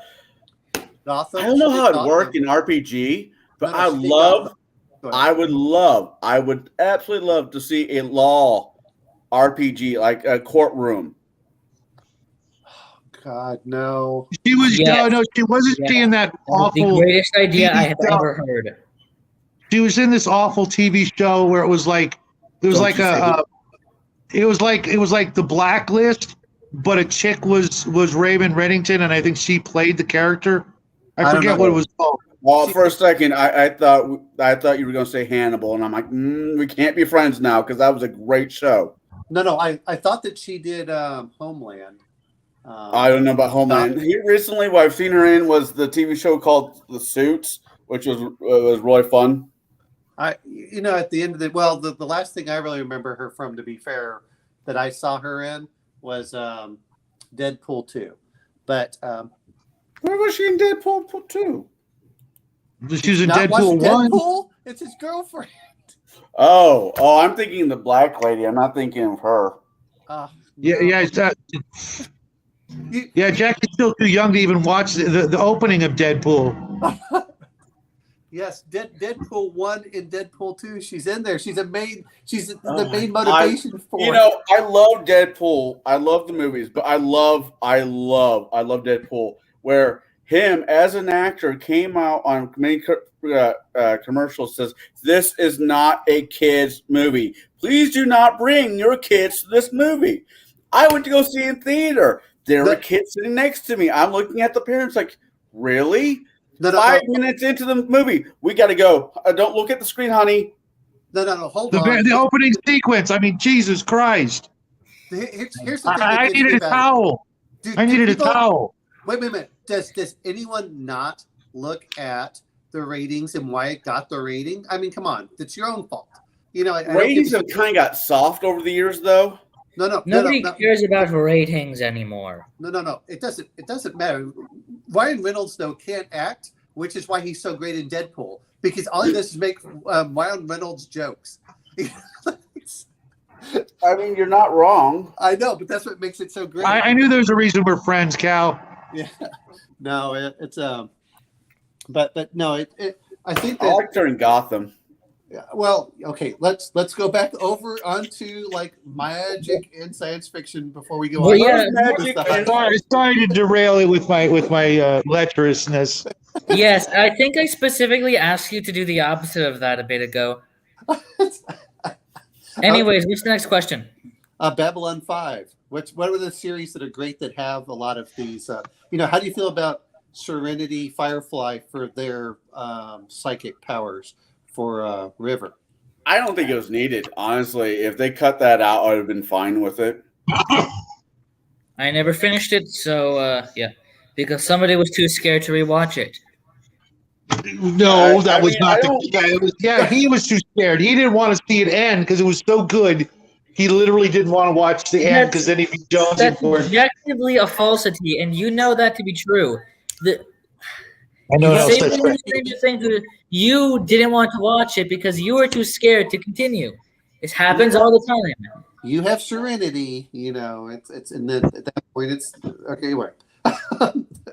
I mean, she was an interesting character in Firefly and Serenity, but I thought James, Mel, even I did like was more interesting than River was. I did not like her as a character, but I'm asking for her psychic abilities.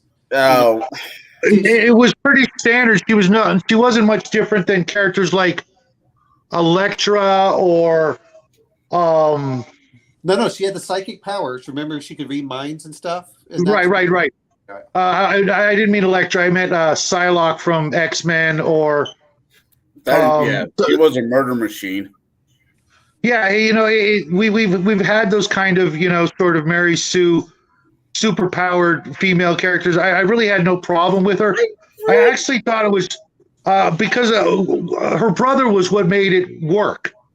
Well, all that he did, he threw away everything just to rescue her and do all that he did. I think that made it not only touching, but, you know, really integral to the whole show. When you put everybody together and you look at those two, you know, Simon and River, you know, being taken in by these other misfits, it all worked. You know what I mean? It was an ensemble cast, and to be fair, she was autistic effectively. So she was, right. You know, you could tell that she had her own issues and own problems. They didn't make her Mary Sue, which was nice. She was not. Well, I just mean in the combat abilities, you know, when she used well, that's not what a Mary Sue is, and saying that it's something which is not, it is not, allows a certain group of people to say, "Oh, you just say everything's a Mary Sue. Oh, you just don't like women." Well, she's not a Mary Sue. Shut up, and they never do. She's not a functional human being. I mean, whether people like her or not, is she has problems functioning as a human being. And then the other part is that, you know, when you really look at it, is she doesn't outclass the male characters. That's the problem with the Mary Sue. Is it makes right. I know. Yeah. I meant her combat abilities were, you know, she could kill the entire crew of Firefly and they couldn't do anything but watch. Is what I meant. I see that doesn't bother me. Yeah, because she was a weapon. She was a weapon, effectively, is what it comes down to. It was. I understand, but what was her name? Gina Torres's character was pretty freaking badass. You know what I mean? And it was just, you know, it wasn't too much, but it kind of was. Well, I don't know. Well, River also was not a functional. Like, you never knew what she was going to do. Sometimes she could fight, and sometimes she would just cower like a little girl. And so that's what I mean by that. No one on that show was red belt, judo, badass master. They were all good at certain things, but none of them were the badass of that show. Mel spent half the series getting his ass beat. Yep. Well, or you know, humiliated. And Jane was good with the trigger. Just because you're good with the trigger doesn't mean you're good with your fist. Well. I'm pretty sure Jane was pretty good with his fist. Well, and let's be honest. Jane, all the characters were flawed, which is what makes it interesting. Right. And that's the problem. Exactly. It's the problem with Mary Sue's is they don't have flaws, and it makes the game. Right. It makes it boring. The perfect example is Ray. Well, how did you just do all this stuff? You did nothing. You just evolved into. Okay, but the other one that we want to talk about is Babylon 5. Well, the problem isn't that they don't have flaws; is they don't have meaningful flaws. They could have many flaws, as the writers put, like, oh, well, she's clumsy, or even if they want to put something which could be meaningful in a certain context, if her flaws are not meaningful to the story, then they are not a meaningful flaw. I know, but then we wouldn't really consider them a flaw. That's like saying, "Oh, I'm afraid of space spiders." I agree with the Den here. Yeah. I stand corrected. I just, her power level was just a little bit too high. I think that's all. Power level doesn't really matter in determining it. Compared to everybody else, I mean, those were high standards. Well. I mean, and let's be honest. River could not function normally. That was the other thing. So that's why her brother had to take care of her, and Mel was about ready to kill her anyway. There were times that at the end of the day, she could say whatever she wants, but let's be honest. If they decide to release the atmosphere, there was nothing she could do about it. She would die. It's not that she was, it's not that they couldn't kill her. Yeah. That's but no, maybe it's my knowledge of Joss Whedon's other projects, like what was it? No, well, not yet. That's a good. I forgot about that one. I was thinking of the Dollhouse, and the way Black Widow was just the baddest. She could kick everybody's ass, kind of thing. It's just okay. He's got a tendency to do that, and I'm just sick of it. Black Widow, once again, is one of those broken characters that were trained since childhood. Not took Monday through Friday half an hour martial art classes, but from childhood to do be a combat artist. It's not outside of Russia during World War II would train women to outrightly kill people during World War II. I understand. The point here's what we should say about the Mary Sue argument, and then leave it. A Mary Sue does not exist a Mary Sue does not exist by itself. It only exists in the context of another story. You can put a character with however many special abilities or whatever. It doesn't make them a Mary Sue or whatever. Gary Stu, same thing, doesn't matter. What matters is do the rules of the story bend around them for no reason that makes sense? Things just sort of happen to their benefit just because. They could be all powerful, or they could be just some random farmer or something. But things just all right. An example is if you have some like rookie, they've just their first day at the job, and for some reason they managed to be like a veteran of 10 years, or the new spy, like you have this like a James Bond type thing where the villain he thinks of absolutely everything and his underlings are hyper competent, but then this random guy or girl or whatever shows up and all of a sudden he becomes really stupid for no reason and his underlings become incompetent. That's what makes them a Mary Sue. Not their abilities themselves. Well, that's bad writing. I mean, just period. Mary Sue is a product of bad writing. I agree. And that's what the point they are. Is that a Mary Sue also does not make you empathize with them or anything else. But anyway, regardless, so we agree that Serenity is okay for psionics. I think I like that as a absolutely universe. Yeah, I think they should have. I think if anything, they should have showed other or more psionics in that show to really sort of level it out. Maybe. No, I mean. I thought it was fine because she. Go ahead, Connell. Sorry. Going with the whole psionic things, look at 11 from Stranger Things. I mean, she was fucked with since childhood. I mean, she was a product of fuckness. Mm-hmm. I'm going to bring this up is okay. Since we're going to talk about someone that effectively became a Mary Sue but worked for the storyline was, let's talk about not Talia. Who was the other one? The one over in Babylon 5, the redhead. Oh, the Russian? Well, yeah, no, I know. No, not the Russian. She was a redhead. I think Talia was the Russian. No, you're thinking of Ivanova. I don't know. Who had a little bit of that, but not as much. We're talking about the. She was in the first. I think she was in the pilot, and then disappeared, and then came back in like season 3. Yeah, I think Hungar fell asleep on us. Oh, that's okay. Hungar needs to sleep. Sweet dreams, Hungar. But that's what I'm asking is that any of us? How do you feel about? All I remember is what was her name was Patricia. It was the actual actress's name was Patricia. But how did you feel about that one for the psionics? Because you have a much higher level with the shadows and the Vorlons, and then the actual psionics for the Psi Corps. It's a shame Kai left just as we're about to talk about Bester. That was one of the greatest characters of all time. I didn't have I not need the to Jedi. actually sit down and watch all of Babylon 5. I've seen episodes out of order. Yeah, Jackie does too. I was just What looking at killed my me. I was all gun ho to sit down and start watching it. Then I got to season 1. I'm like, come on, get over with. Let's move on. Well, Then You I have was over. Hold on, Then I was over at Buddy's house and he had it on. I'm like, what season is this? He's like, it's one of the later seasons. And you find out the guy who's torturing one of the actresses, the lead actresses, is Jack the Ripper. That is an immortal time traveler. I'm like, oh, I'm done. That was a bridge to. He wasn't an immortal time traveler. The Vorlons had visited Earth and picked him up and kept him around. But it was a bridge too far for me. I'm like, nope, sorry. Here's my bridge. You've gone over it. I quit. No. See, Shadow. Sorry, Connell. You're going to have to go watch. Yeah, you have to get through this stuff. It's like, to be fair, this is the reason I could not stand Voyager, because every time I seem to turn it on, and it didn't matter what, it was always a different episode, but it always seemed to either have a holodeck or time travel. And those are two things that piss me off in a science fiction setting. Is you can't be any more original than those two. But no, I'm asking about with Babylon 5 was the whole thing with the Psi Corps and the Vorlons and the Shadows and a few of the others, and how you guys feel about that.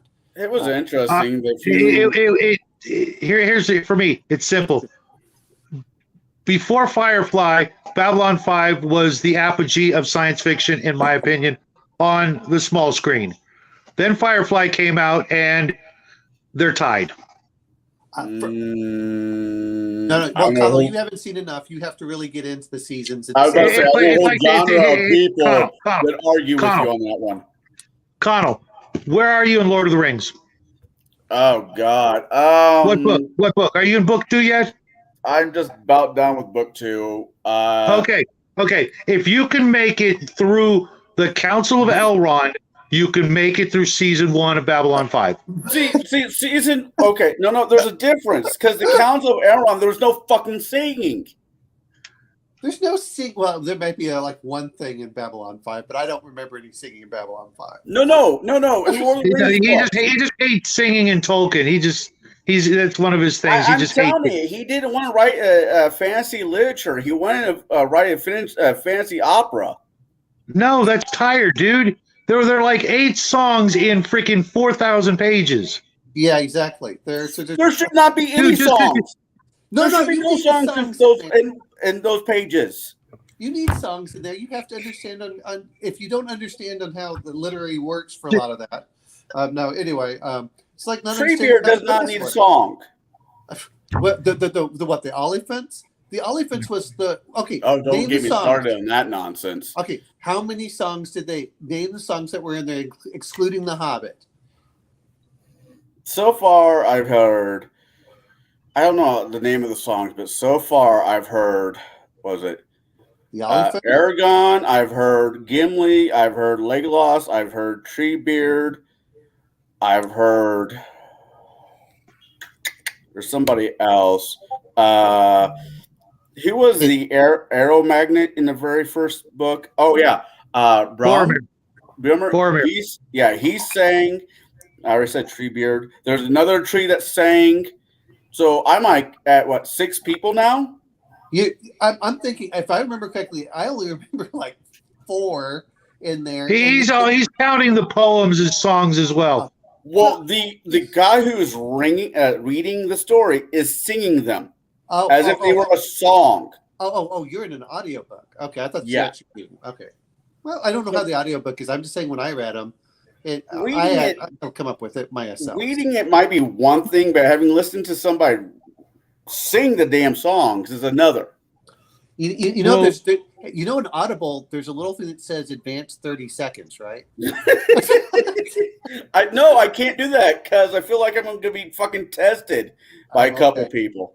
Okay. Just you mean us? Because yes, you will. Anyway, that you like you can't suffer through like 1 minute of singing. Now, come on, or 2 minutes. If it was just 1 minute, you could just not tell us. It's 2 minutes and how long it goes. It's not that hard, Connell. It's 2 minutes per song. How many hours are you looking at? You're looking at what? 50 hours and you're complaining about 6 minutes in the book. Every book is 24 hours. Okay, so out of 72 hours, you're complaining about 12 minutes. Yes. Okay. Honestly, that's kind of reasonable.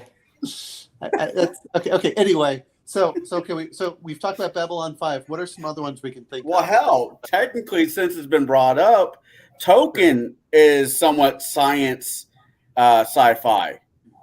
I disagree with that fundamentally. There's a little bit when he talks about Saruman, but I think it was a contrast to show the horrors of industrialization. Right. And the cannons that were in Isengard, I think I think that was all a reflection of his time in actual war. And to him, nothing was more devastating than like Owen said, the industrialization of the war machine that he witnessed firsthand. And to me, it was actually rather poignant. The entire, firing of those cannon type of situation. It was just, it was really powerful to me. But he was trying to show what the evils that men or wizards or whatever were about to unleash on Middle Earth if they weren't stopped.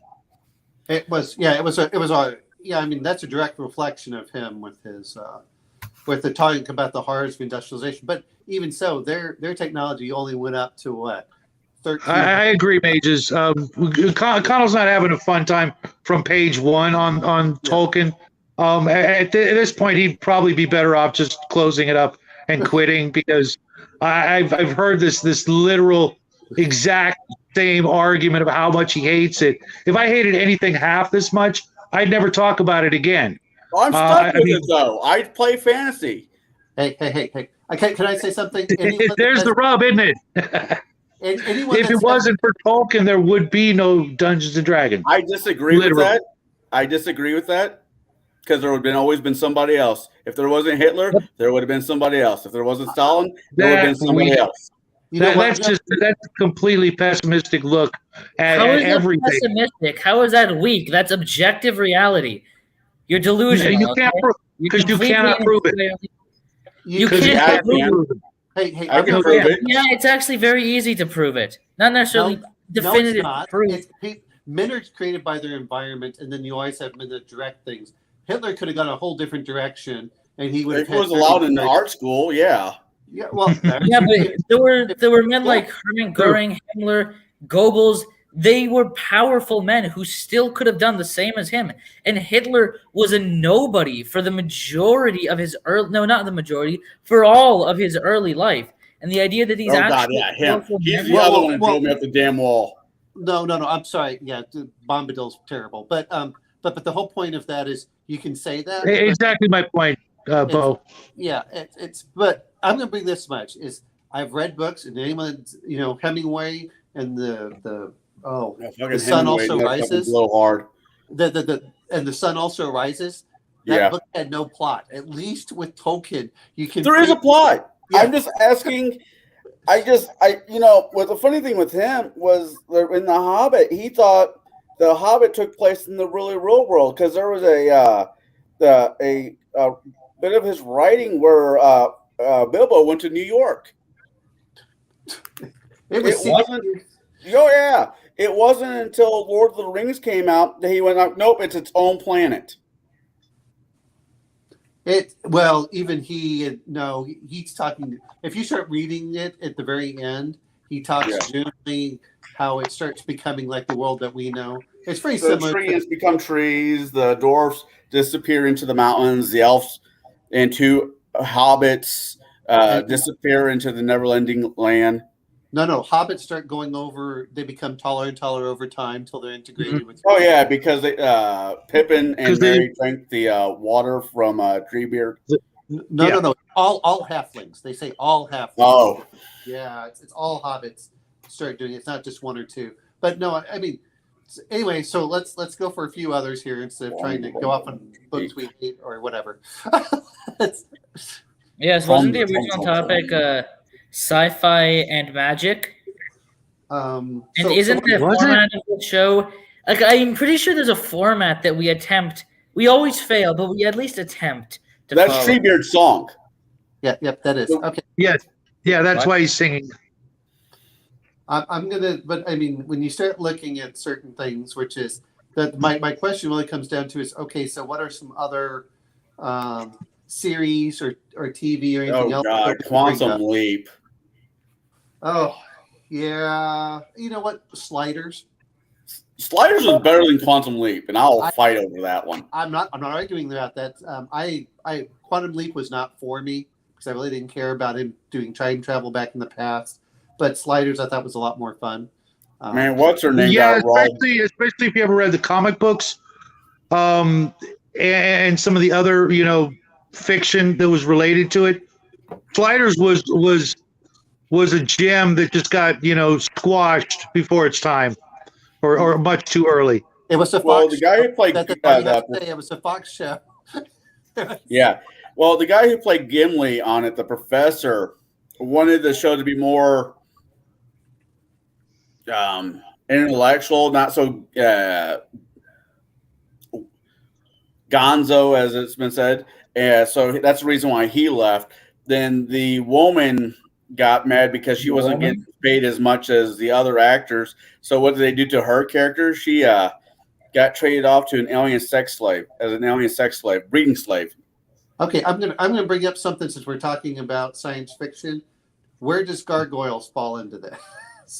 Magic sci-fi. Yeah, well, I'm saying Sci-fi fantasy. Yeah, What? I'm sorry, James L. Bombadil does not exist, just like anything after The Force Awakens does not. The coolest thing about that guy was his wife, and the fact that he could put on the one ring and it had no effect on him. Everything else is he could just go take a long walk off a short pier with Peter. So as I heard one person say, Agreed, Cal. that the whole reason One of the best songs yeah. Well, the whole reason that they had Bombadil and stuff in there was to break up 50 pages of walking. Okay, he had to put in some action so people would keep reading the book. Yeah. I mean, with the old, all I got to say is, you haven't lived until you've read Board of the Rings. Oh, okay. I still want to see the Gandalf critiques, Rings of Power or whatever. That looked like a pretty fun. that one was funny. I've seen that one. Well, the series, it's like 8 YouTube episodes, but yeah. You know what though is okay, bring it, gamers. Is as I start reading more and more, I'm going to have to say Bombadil added nothing, and in fact took away from the story and how much the ring corrupted everyone. And that's the problem I had with it. Still have no idea who you're talking about. So that's fine. I'm actually slightly behaving. There's like 3 characters in the book so far that I could do without, and I'm behaving. I'm behaving right now. You know what? I have 3 too that I could deal without, which was Sam, Frodo, and Gollum. And I would be quite happy reading just the actual combat stuff and then letting them be. Oh my God! Yeah, Sam. Sam, Tom. Tom. Yeah. So anyway, I don't want to joke about that too much. All right, real quick, let's read the Gamer's Den's joke. 2 dwarves are sitting together. One says to the other, "You see that wall over there? I built that fucking wall, stone by fucking stone. Do they call me Brogan the Wall Builder? No." that sounds interesting, I guess. I think you should have waited for all the joke was typed out there at Shadow. Yeah, I'm waiting for it.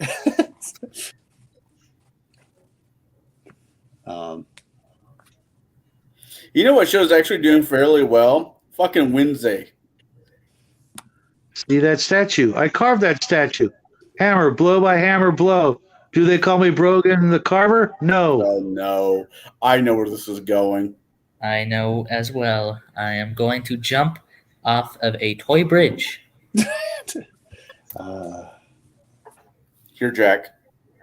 So I'm going to ask the question. Okay. Like presented, of the settings that we love. But you fuck one goat. That's okay. I was not expecting that. Really? Really, I Okay. was not. Thank you, Gamers Den. You are now welcome anytime. And one of these nights, we're gonna have you in live in person if you're up to it. It's nice to have somebody else that would show up on the show that Stays is awake. He's in the hospital. He's not drunk underneath the table like Bruce. Hey. It's just this is the problem though. When the show's over, I don't have the heart to wake him up. Well, you know what? That's okay. But what? Okay, so We love you, what Hungar. We love you with all our heart, buddy. So what are our favorite settings for science, fantasy, magic, psionics? Sorry, which guys. is the one that we would want to play in? Oh yeah, I'm gonna make Kai disown me, but I'm gonna say Marvel. Okay, Marvel. You're talking like Andrew now, all right?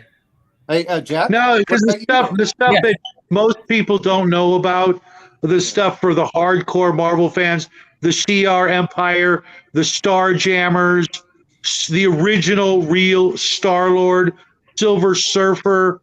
That is some. I know it's corny in ways that veer away from hardcore pure sci-fi, but it's growing up as a kid, that's all I had. So Jack, until I discovered Tolkien. Yeah, Jack, what is yours? Mine? That would be a difficult question, though. I would. I'm sorry. I would need to think about that. Do you want us to come back to you? Yes. Okay, Connell. What was the variation of the question? What was my What are your favorite setting? Favorite sci-fi setting that you would want to play a game in? God, it really breaks down to two because I think they'd be a very happy marriage. It would either be He-Man, which could be broken down into Conan, It's or cool. Yeah, that's fine. Or Thundercats, because I like that the only person that has the ability of magic is the bad guy. Granted, I do like the argument the only way to fight magic is with magic, but it's I don't know. I think those two settings would be really fun to play in. Okay. For me, the problem is that sometimes I love certain things that are on TV, but I'm not sure I'd really want to play a game in them. Which is, like Firefly. While I really enjoyed it and I like some of the things, I kind of like something a little bit more open than what Firefly would be. So that wouldn't be in my list. And sometimes that's a good one. That's a good one, though. Well, you know what? I have to agree with Barsoom. I was re-listening to the John Carter of Mars, at least the first three, and man, I'm like, yeah, I know you love the movie, but I was like, well, the movie doesn't follow the books exactly, and how I wish they really followed the books. And to me, it just seems so easy to do. Well, here's the thing: is I think they knew they weren't going to make a sequel, so they tried to jam it all into one. They're making a sequel. No, well, here's what I want to bring up to it. Disney? Yeah. Disney's making a sequel. Really? Well, here's the problem that I have with it, by my understanding, is it went in development hell, is where everyone was trying to put their paws on it instead of it just letting it be the first book. So it's back on as far as my understanding is, back on the slate to be made. I for some of it, when we're talking about that, is I think that would be really cool. Is to do no, maybe I haven't. And I haven't played the RPG. I for that the RPG is fun. I haven't done that. The other one was, part of me, I don't know how I feel about 40K. That's one of those things I could see Chimerian and I going full, on board, just because it's completely over the top. That's what I would love to play with Chimerian on. But I'm trying to think of, like Babylon 5. I feel that's a little too limited for me. Yeah. Maybe Mutant Chronicles. The more I read into it, that would be interesting. So I think Yeah, that. And to be fair, I still love the old Star Wars. I just pretend that only the movies pre 1990 exist. Agreed. Take know? care, Grim. We love you, and we will see you real soon, buddy. Yeah, man. Maybe I might not go over there, but who knows? Maybe now. Okay. And Jack, have you had your chance to figure it out yet? Yeah. The thing is, I can't really think of somebody else's setting which I would really like to play a game in that is established. Okay. Especially a sci-fi one. I mean, yeah, I don't really. I've been thinking the only. I mean, I maybe might say like, I don't really have a setting in mind that I just like that much that is well established, or even that is like I think I just rather play in just a regular game. I can't really think of a specific setting that I have a great appreciation for.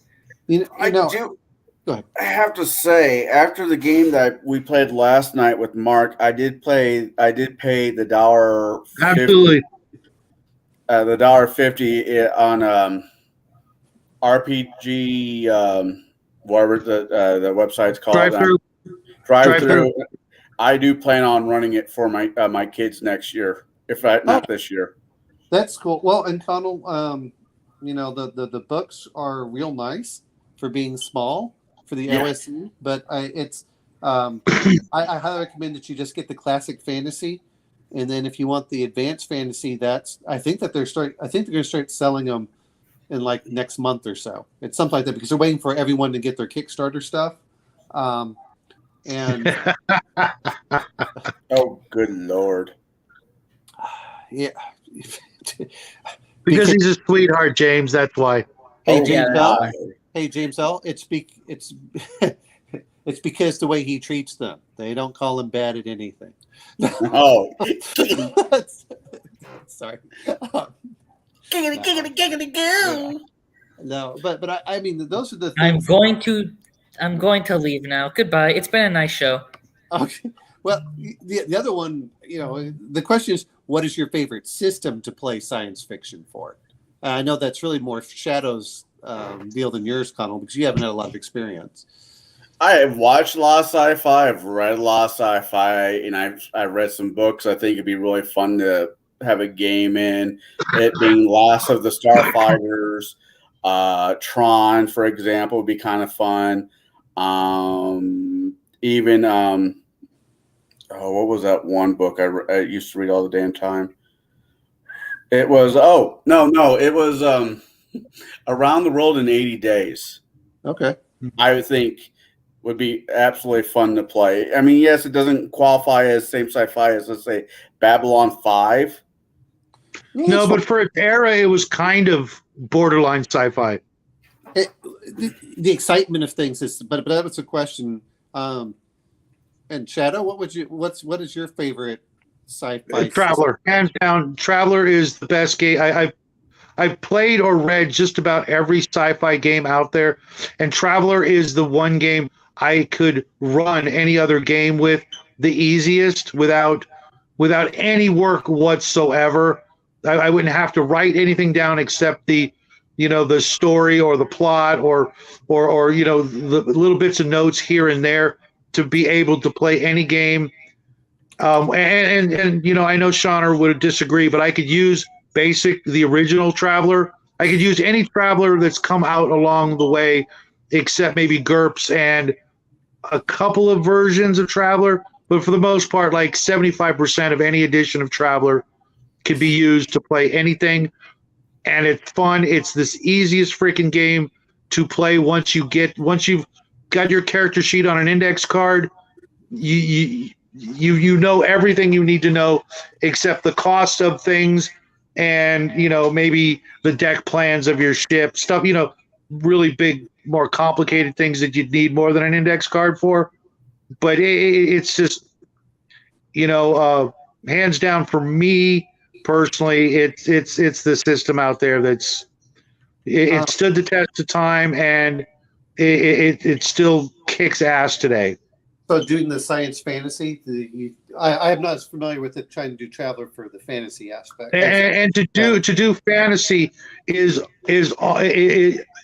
was done. Believe it or not, there was a Thieves World supplement, a box game called Thieves World that was a multi-system way of putting Thieves World from the book series into any game campaign, including Traveler. And for sorcery or magic, all you needed was one skill called Magic at level 1 to 5, and then the DM would just help you out with the spells, and you were ready to go. Okay. And to cast a spell or something, you'd basically roll 2d6 and roll a certain number or less or over, depending on the freaking version of Travel you wanted to play, and you cast your spell, and it went off. Okay. I mean, unfortunately, it doesn't. It's sci-fi fantasy. It's more of a noir detective fantasy. I mean, there's modern technology in it, so I don't know how it's modern. It's modern fantasy. That's Spaceport's. I'll be honest. I see that, but James L. Not that you have to like the company because it's published by Evil Hat, but it's the Scum and Villainy. I think is a very easy and quick game to get people into to understand. I like it. Rifts is another good sci-fi one, but it's more. I consider it just a really gonzo version of Gamma World or post-apocalyptic Earth or even Shadowrun. There are other Palladium sci-fi games I would enjoy more than Rift's Earth. I don't like Rifts, to be honest. And it has to do with the mega damage, and they make too much of it that way. And I don't care what Heathen Dog says. I'm sorry.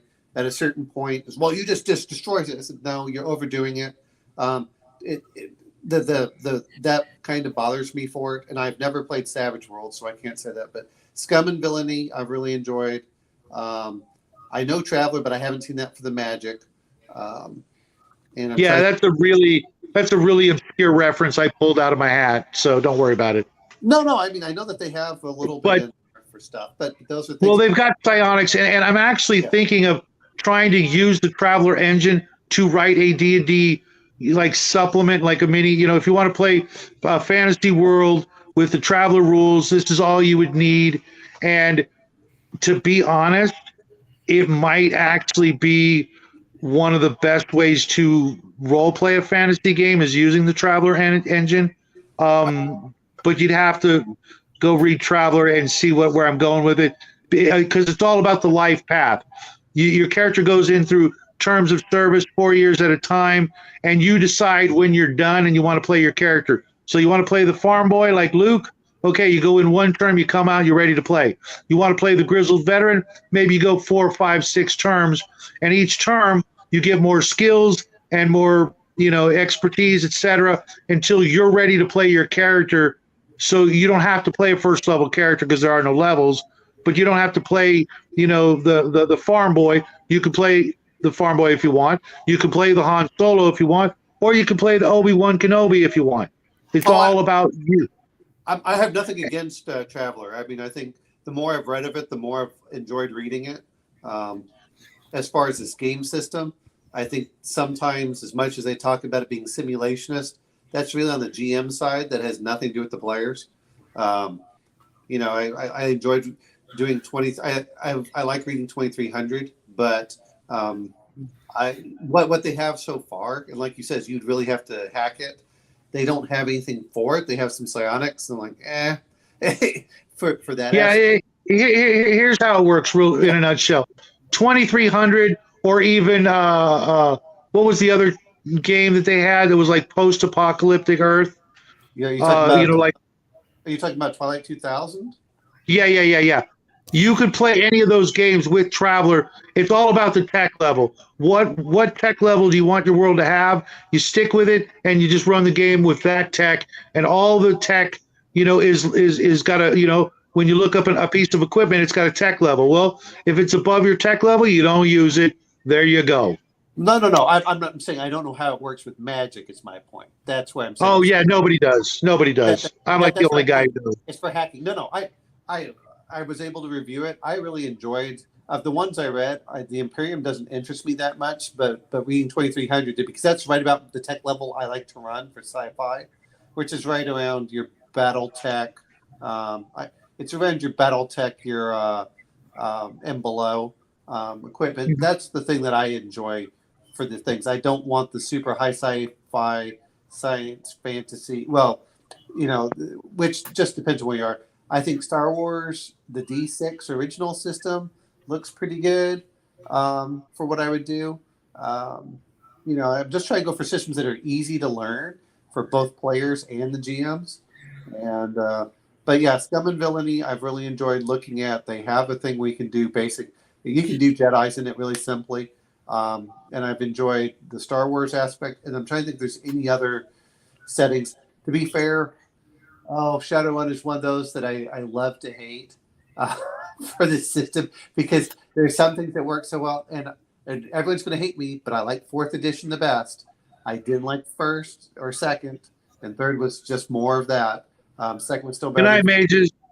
Yeah. Good night. So, but that would be about it. But yeah, it's Dreamscape. Well, good luck. Well, I know that they're all in the Eastern time zone, so But those are things that I look at. I'm trying to think if there's any other systems. I'd like to read more from Mutant Chronicles, because it's only like $7 if you guys get all the PDFs off drive-through. I think they're still being sold that way, but man, it's pretty lore heavy, and I don't know how I feel about the system for that. Like I said, I love the 2D20 system for Conan. It's one of those I don't think that it works as well for. I don't think it works well for Dune. I need to wrap my head around for John Carter, because we're talking about stuff like this. And then I feel the same way about Mutant Chronicles. I don't know how I feel about it for that either. There are certain times I'm going, they hacked it enough that sometimes you like it and sometimes you don't, and that's where I feel about it. I'm trying to think if there's anything else out there for game system. I don't like this. I don't like the Rift system just because mega damage. It's basically your character has to have a mega damage weapon, but then you have to wear armor or things are instant death. I don't like games that are instant death whenever I'm trying to do a heroic fantasy. And I know that Rift game that I play with Heathen Dog and Max. Yeah. It'd be a horrible shame if my character just killed Heathen Dog's character. Well, as he was trying to kill me. Well, but I mean, the whole thing I look at it is that I kind of enjoy, that there's different things that come into it, and you go, are they good or not for the system? I think Traveler does a pretty good job for a lot of stuff, but I don't want characters to instantly die. Oh, you get hit, you're instantly dead. Congratulations. Yeah, Traveler is pretty realistic. You get hit once with a blaster or a gun, you're going to hit that death spiral in a matter of seconds. But I'm okay with the death spiral. I don't like instant death. There are two very different things. I mean, well, depending on the weapon, you get hit with a plasma cannon, you're going down, and you're not getting back up. Well, yeah, but I'm saying, or even a good hit with a machine gun. Well, yeah, but I mean, depends on if you're wearing armor or not. But yeah, I mean, there are basic handguns that do 5d6, and your hit points are based off 3 of your stats, which are based off 2d6. So figure you had a maximum of 12s and 3 stats. That's 36. You get hit with 5d6. That's 30. Well, and to be fair with that is also Traveler. Traveler has optional rules when you start reading it to allow, and that's a lot of times that's what I'm looking at. I'll hack it. I'm not saying I hack, but I like it whenever. This is the one thing I think that's the problem with a lot of the games is they don't give enough options to vary the game. That's one of the reasons I like 4th edition of Shadowrun. Oh, if you want to run a cinematic game, run it like this. If you want to run a grittier game, run it like this. Oh, you can add this, or you can add this, or you can add this. And I know that all rules are optional, but it's nice to have a little box in blue that tells you this. And I felt that was missing for a lot of games. So I think that's one of the things that, we all talk about as experienced GMs. We don't have any problems with I'll just change the rules to get the kind of game I want. But I think the newer stuff, it's almost like, no, you have to follow what we tell you. And then they'll put in somewhere like the Dungeon Master Guide hidden somewhere like, well, you can change them if you do that. Okay, fine. That's why I want to spec Guy Gax in his what, Dragon Magazine 65 or whatever, where he was whining and complaining that people weren't playing Dungeons and Dragons because they're doing a homebrew. I'm like, dude, You literally wrote a book that says, ignore the rules if they don't make sense or are slowing down the fun of the game. Yeah, I remember that. I remember people saying that in the very beginning, he's like, play it any way you want to. And towards the end, he's like, no, you have to play it my way because I'm the one. Well, yeah. There's some contention whether that was regarding tournament play or not. But in the end, I think the cocaine and hookers in Hollywood got to him. Just saying. I love what he wrote that's in my collection. But after first edition, I stopped paying attention to what he had to say. No, it was the Dragon magazine that got me, and that's when people would argue with me. Yeah, was that talking about tournament play or just in general? Because I've heard it both ways. And if it's what you're saying, he can go hold hands with Dan. Oh wait, he's dead, so I guess he did. But if he didn't mean that universally. Cool. But if he meant you should play rules as written, no, 24/7, then I can't do that. No, you have to read the article. Okay. I mean, when you read the article in Dragon Magazine, and I think to be fair, it was all about sales, and that was his complaint. And I went, no, because when you read it, you're like, you literally contradicted yourself. From this. And in the second edition, when you have Zeb Cook come in for D&D, he says you can play anything you want. How could he have figuratively contradicted himself? What's that? How could he have figuratively contradicted himself? Well, I mean, there's figuratively would mean that he was alluding. Sorry, I had to. I know. Well, here's the other part is he literally wrote it down. So I mean, Gamers Dan, that's my son, by the way. Oh, I know. Hey, Hungar, since you're awake now. Hey, Hungar, since you're awake now, what are your favorite system settings for role-playing games and for science fiction fantasy with magic? Or I guess we lost Hungar.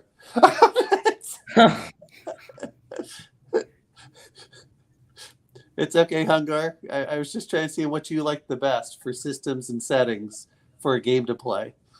Science fantasy. Conan. No. We're talking about science fantasy, so we're talking future. I'm mostly asleep, guys. I'm sorry. Okay. No, that's all right. Man, we just, we saw you wake up. He's not wrong. It is science fantasy. Only bits and pieces of it. Only points that matter, right? So, don't worry, Hungar. We you know what? If you came on every stream and just went to sleep, I'd still save a spot for you. Yeah, I mean, I know for James L. going rules is written. Well, that was the thing is it's one thing to say it's tournament, and that's what Zeb Cook did. That's what he did in second edition. Play it any way you want, but for edition. But literally, Gygax said, if you're changing any of the rules, you're not playing D&D, and don't call it Dungeons and Dragons. I mean, he went. I was like, who the hell are you, dude? I'll have to see that. I've heard that argument here recently from somebody. Well, that's what I saw. What was it? Is it Nerd Immersion or whatever?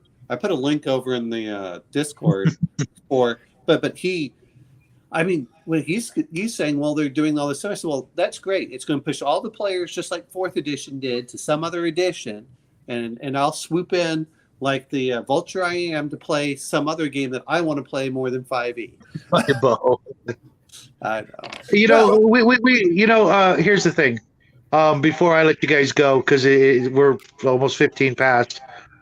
Nobody plays any game 100% by the rules that I know.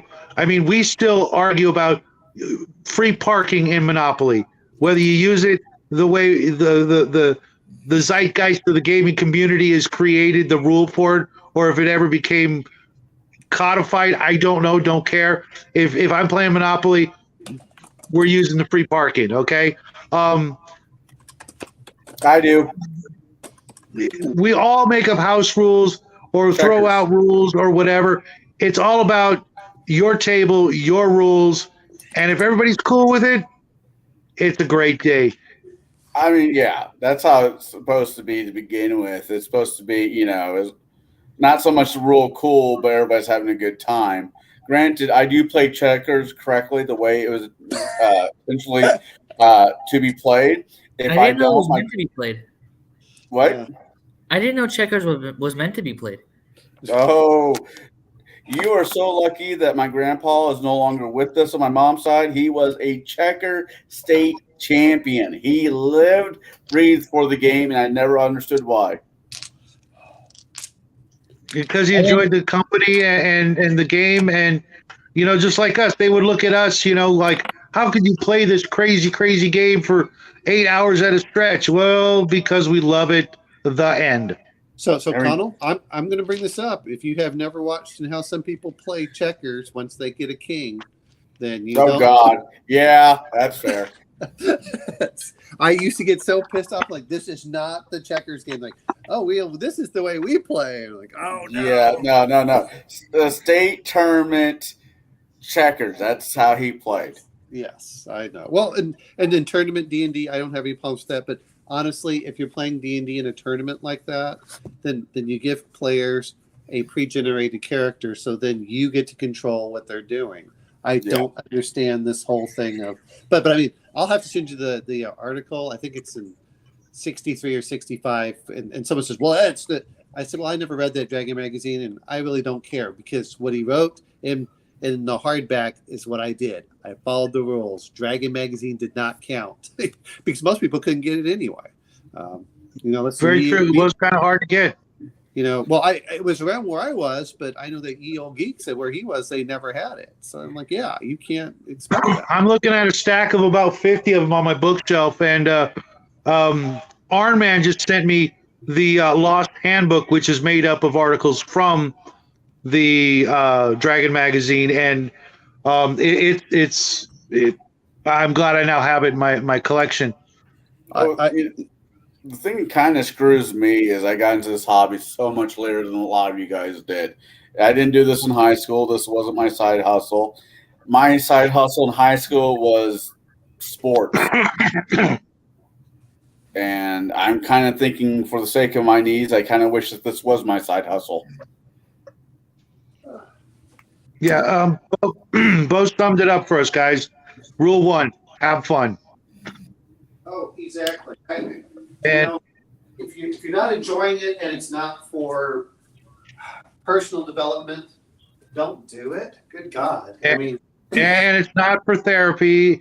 Check out my previous video, therapy versus therapeutic. And there's a small argument I can make, but for the most part, I agree. I'm going to say as much as my friends. I should just call him. I guess it's fiance. She is a clinical psychologist, I believe, and she is trying to look at this to use as therapy. But again, that's under a professional.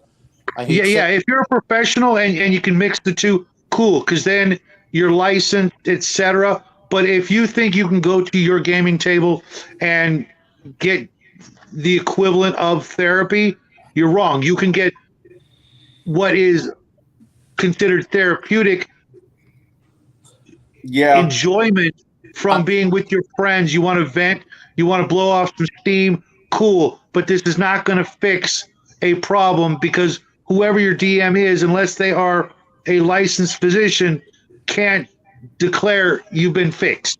I'm going to bring up another point is you're being a dick to the group and the GM if you're trying to use it as therapy, because now you're trying to load all your problems onto your group, and that's not fair to them. Because they came there to have a good time, not to fix you. There's a reason there for a while I would not DM for married couples or boyfriend and girlfriends. I'm like, nope. Well, you learned that lesson. I'm glad to hear, because that never ends well. It ends up just don't do it. I mean, my friend, which is interesting because he doesn't even play favorites with his wife. It was good. It was good for them to play. No, I mean, he didn't play favorites with his wife. It was one of these things that. Agreed, James. Agreed. Yeah. Well, and sometimes, you can read something, especially as you start reading numerous rules. You go, I don't like this. I understand why things exist, but you can still say, I don't like it, or I'm going to hack it. That's fine. But when I you mean, first look at the card game Rummy. Rummy Yep. is one of the most popular card games out there, more across the world. But Never heard not one table plays Rummy the same as the next table. well, I'm going to bring this up, Connell. So we all played OSE yesterday, right? Right. I really wish that they had done, and I know that Shadow might want to look at MCC where they have some of it, is I really wish that they had done a little bit more, and this is fair for all of them, is that they had done a little bit more for the fighters to have more than just swinging a sword or things. Oh, it was perfect. No. I mean, Mark probably let me get away with more than he should have, but I loved it. No. What I'm saying is that fortunately Mark could do that, but it's not built into the system. Well, when you ram that one guy and knocked him down. Yeah. I'm glad Mark did that. What I was saying is in DCC, there's an actual system in there, so it encourages other DMs to include those aspects to it. That's what I'm referring to. With DCC, it's like if you roll above a certain level or things like that, you can start doing trips and takedowns and stuff like that, like you did in the game. And Mark did a good job for that. I'm just saying that, if you're going to just purely go by rules as written, you really don't have that aspect, and that's what I'm trying to say. There towards the end, I was actually thinking about dropping my greatsword and just grabbing the skulls by the neck and popping them off like. Oh yeah, I think that would have been a lot of fun. That's what I'm trying to say is I think that sometimes I wish the system encouraged that from the DMs more than just what's purely on the page. That's why I said this. I'm not saying that's right for the magic aspects, but for D&D, I really like their mighty feats or their mighty deeds, and they give a mechanic for that. And I wish 5e had it. I know Cypher includes something like that, depending on how high you roll. Brawler in 5e, the feat Brawler kind of does. It gives you basically, you can pick up something that's not naturally a weapon and use it as a weapon. No, I'm saying. Yeah, I mean, you can use anything as a weapon if you know how to. Well, even if you don't, you can use it, but how successful you're going to be, that's, up to fate. But what I'm saying for Connell here is they have the Battle Master subclass. Yeah. But that's actually built into DCC that all fighters can do that. That's it's called a mighty feat, and if you roll above a certain level, you can throw that in, and that's something that was good in there. So yes. Hey, when I hope he ends up watching this, but when Mark wants to run a campaign, he's willing to host, I'll definitely be there to play. Well, Shadow's going to be running something very similar. And one is pretty similar to that, to be honest. I do think that there's a lot of similarities, but there's it's a step up in complicatedness when it comes to the characters and options. Well, as far as my understanding, your table is already full, so I wasn't going to approach you over it. It depends if I do Discord, because I don't know exactly who's going to be in it yet. Gotcha. And it may vary from week to week too, Connell. So yeah, that's something I'm looking into. If certain people can't play, I've sort of built into it. Since it's going to be on a ship with over 100 crew on the ship, people can not be in that adventure because they don't get sent on the away team. If that it's always kind of drove me crazy when speaking of pirate ships is I ran a campaign out Pathfinder where you wake up and you found that you were what's the term, shanghaied, whatever, you were kidnapped, you were at a bar wherever the night before, and Shanghai, and you woke up the next day on a pirate ship. And it's like, I can't believe you would do this to my characters, that we have no way to. I'm like, you're on a ship. I'm sure, with the group of you guys could work out something to put into your advantage. Oh my God, if I don't have my weapons, I'm useless. So could I say something which I love in the quick start for Conan? You immediately start as there's a pirate ship that is going to take you over to another land and your slaves down below. That's how it literally starts. Gotcha. And I went, Yeah, but that's part of the, and then it goes from there. And I mean, it's not a overly complicated scenario, but it gives you a lot to go off of. But that's sometimes players just need to understand weapons and things. But no, OSE I think is great for it. I know that Shadow's talking about there are some things that are more complex in AD&D. I think that OSE Advanced is probably better than the actual player's handbook in D&D. It's the you looked at it and you played with us, and it's pretty simple. It's straightforward. Yeah, exactly. That's one of the reasons I liked that. I'm actually what I'm doing with the Christmas special is I'm actually looking because both my sons know how to play 5e. I'm just trying to make it 5e friendly, so I don't have to. Because I only have them for a week. Well, you know what you do, like everything else, is you just hand them some characters and say, "Here you go." They're like, "Well, it's not quite like 5e," and like, "Yes, it's easier." Yeah, that is true. That's the problem. Well, I could do that with Corbin. I don't know if I could do that with Laszlo, with him being Aspergian. Things he doesn't really like change all that quickly. I don't know. I think a lot of us have Asperger's, to be honest, and we also fine. I would completely agree with you. With half the people I've met in this hobby, I would say it's definitely a rampant thing. I mean, I don't know. It's one thing being clinically identified, but sometimes I just think that they like to throw out terms just so they can make more money. It's like. I know. I agree. I agree with you. I just, after help raising a child that is that one, I'm a little bit more not sensitive, but a little bit more aware. Aware, yeah. I know, but so I guess that's almost it. Shadow, do you have anything that you want to bring up for like great systems you've enjoyed? Or No, he doesn't. He wants to run Bill Murray's Scrooge. That's what he wants to run. I need to watch that. So yeah, I mean, those are the things that come into it. I know that a lot of people love riffs. I personally, despite what Max says, no, I would probably rather play Savage. Here's the thing. For me, with riffs, I don't like the setting. I have no problem with the mega damage because I'm not going to blast the character with a mega damage weapon unless he walks into something stupid and he's not wearing mega damage armor. But I get it. It is kind of like, flipping a switch between, completely squishy and completely invulnerable.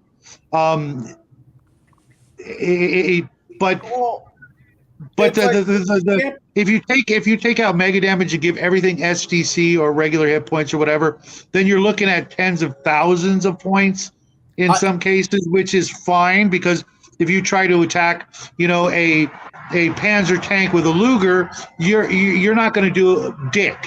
Okay. No, I think I would rather play by the Savage Worlds rules. Even though I've never done it, just listening to how Savage Worlds works, I think that would work better for me than trying to than taking the Palladium style rules.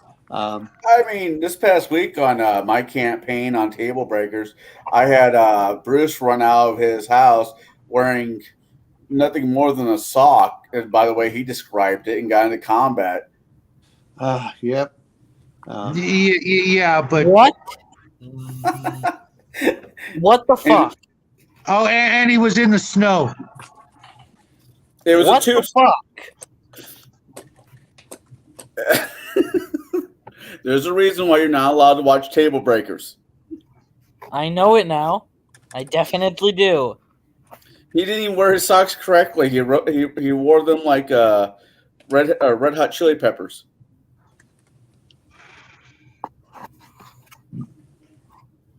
With that, folks, we're going to bid you all adieu. Thank you all for joining us. I hope Gamers Den will come back and join us one of these times. But that means you can't show up, Connell. No, I'm kidding. We'll see. We'll make room, especially after the new year. Who knows what kind of changes we'll make. I'm contemplating getting the $25 subscription. Just so we can have 7 people, because I don't like the number 6. Or I'm going to make Jackie hang out with me upstairs, which he hates even more. I think you should but- hang But out to with be you. honest, I kind of like a smaller number. No offense to anybody who likes being here. Okay. Would the smaller number be one less Jack? Oh, I'm not going Hell to. no. I'm not going to say Hell what I no. want to say. Or would that be one less Uncle Connell? Yes, that's exactly what I was going to say. Oh, man. Well, if it's any consolation, you'll see you tomorrow on your show. You could just, Kick me You out. know. that's right. Timeout. you could give them a noogie. I don't know. But yeah, we ran a half hour over. Not that the time's an issue, but we're all going to go dogpile over on Nathan's channel in just a moment. But he does have a bunch of guests, so I don't even know if there'll be room for me tonight. But he's my bro, so I got to do it. And we've had a wonderful time tonight. And just for the record, because Grim and Bo couldn't be here on camera with us, I kind of let it get a little loose and crazy and goofy. And hopefully Kai will come back. Yeah. I get it. I didn't mean to chase him off if I was the cause. No, it I'm was sorry. probably me again. He doesn't like the direction I was going with the superhero thing. That's fine. It's like I said multiple times, it's up to the people. If they're into it, cool. If they're not, they don't show up. It's as simple as that. But he was kind of grouchy when he got here. I think he was having a bad weekend or what have you. But he was sick too. That was the other aspect. I know. right. But he's always welcome on the show. All you guys are, especially Hungar, who gets to turn out the light when we leave. But let's all pray for him and hope he gets home as soon as possible again, because he shouldn't be there. He should be home with family and loved ones, etc. And if I had a Christmas wish, that's what it would be. Wait. Got to buy Hungar's shirt. Got to plug. Plug him. Yeah, that's right. Go check out Hungar's site where you can check out his shirts. I'll be buying a large and a medium for me and the boy, and we will be wearing them everywhere until we get Shadow and Sun shirts, of course. Oh my God! What shirt are you That's thinking never about going to buying? happen. Shut up, please.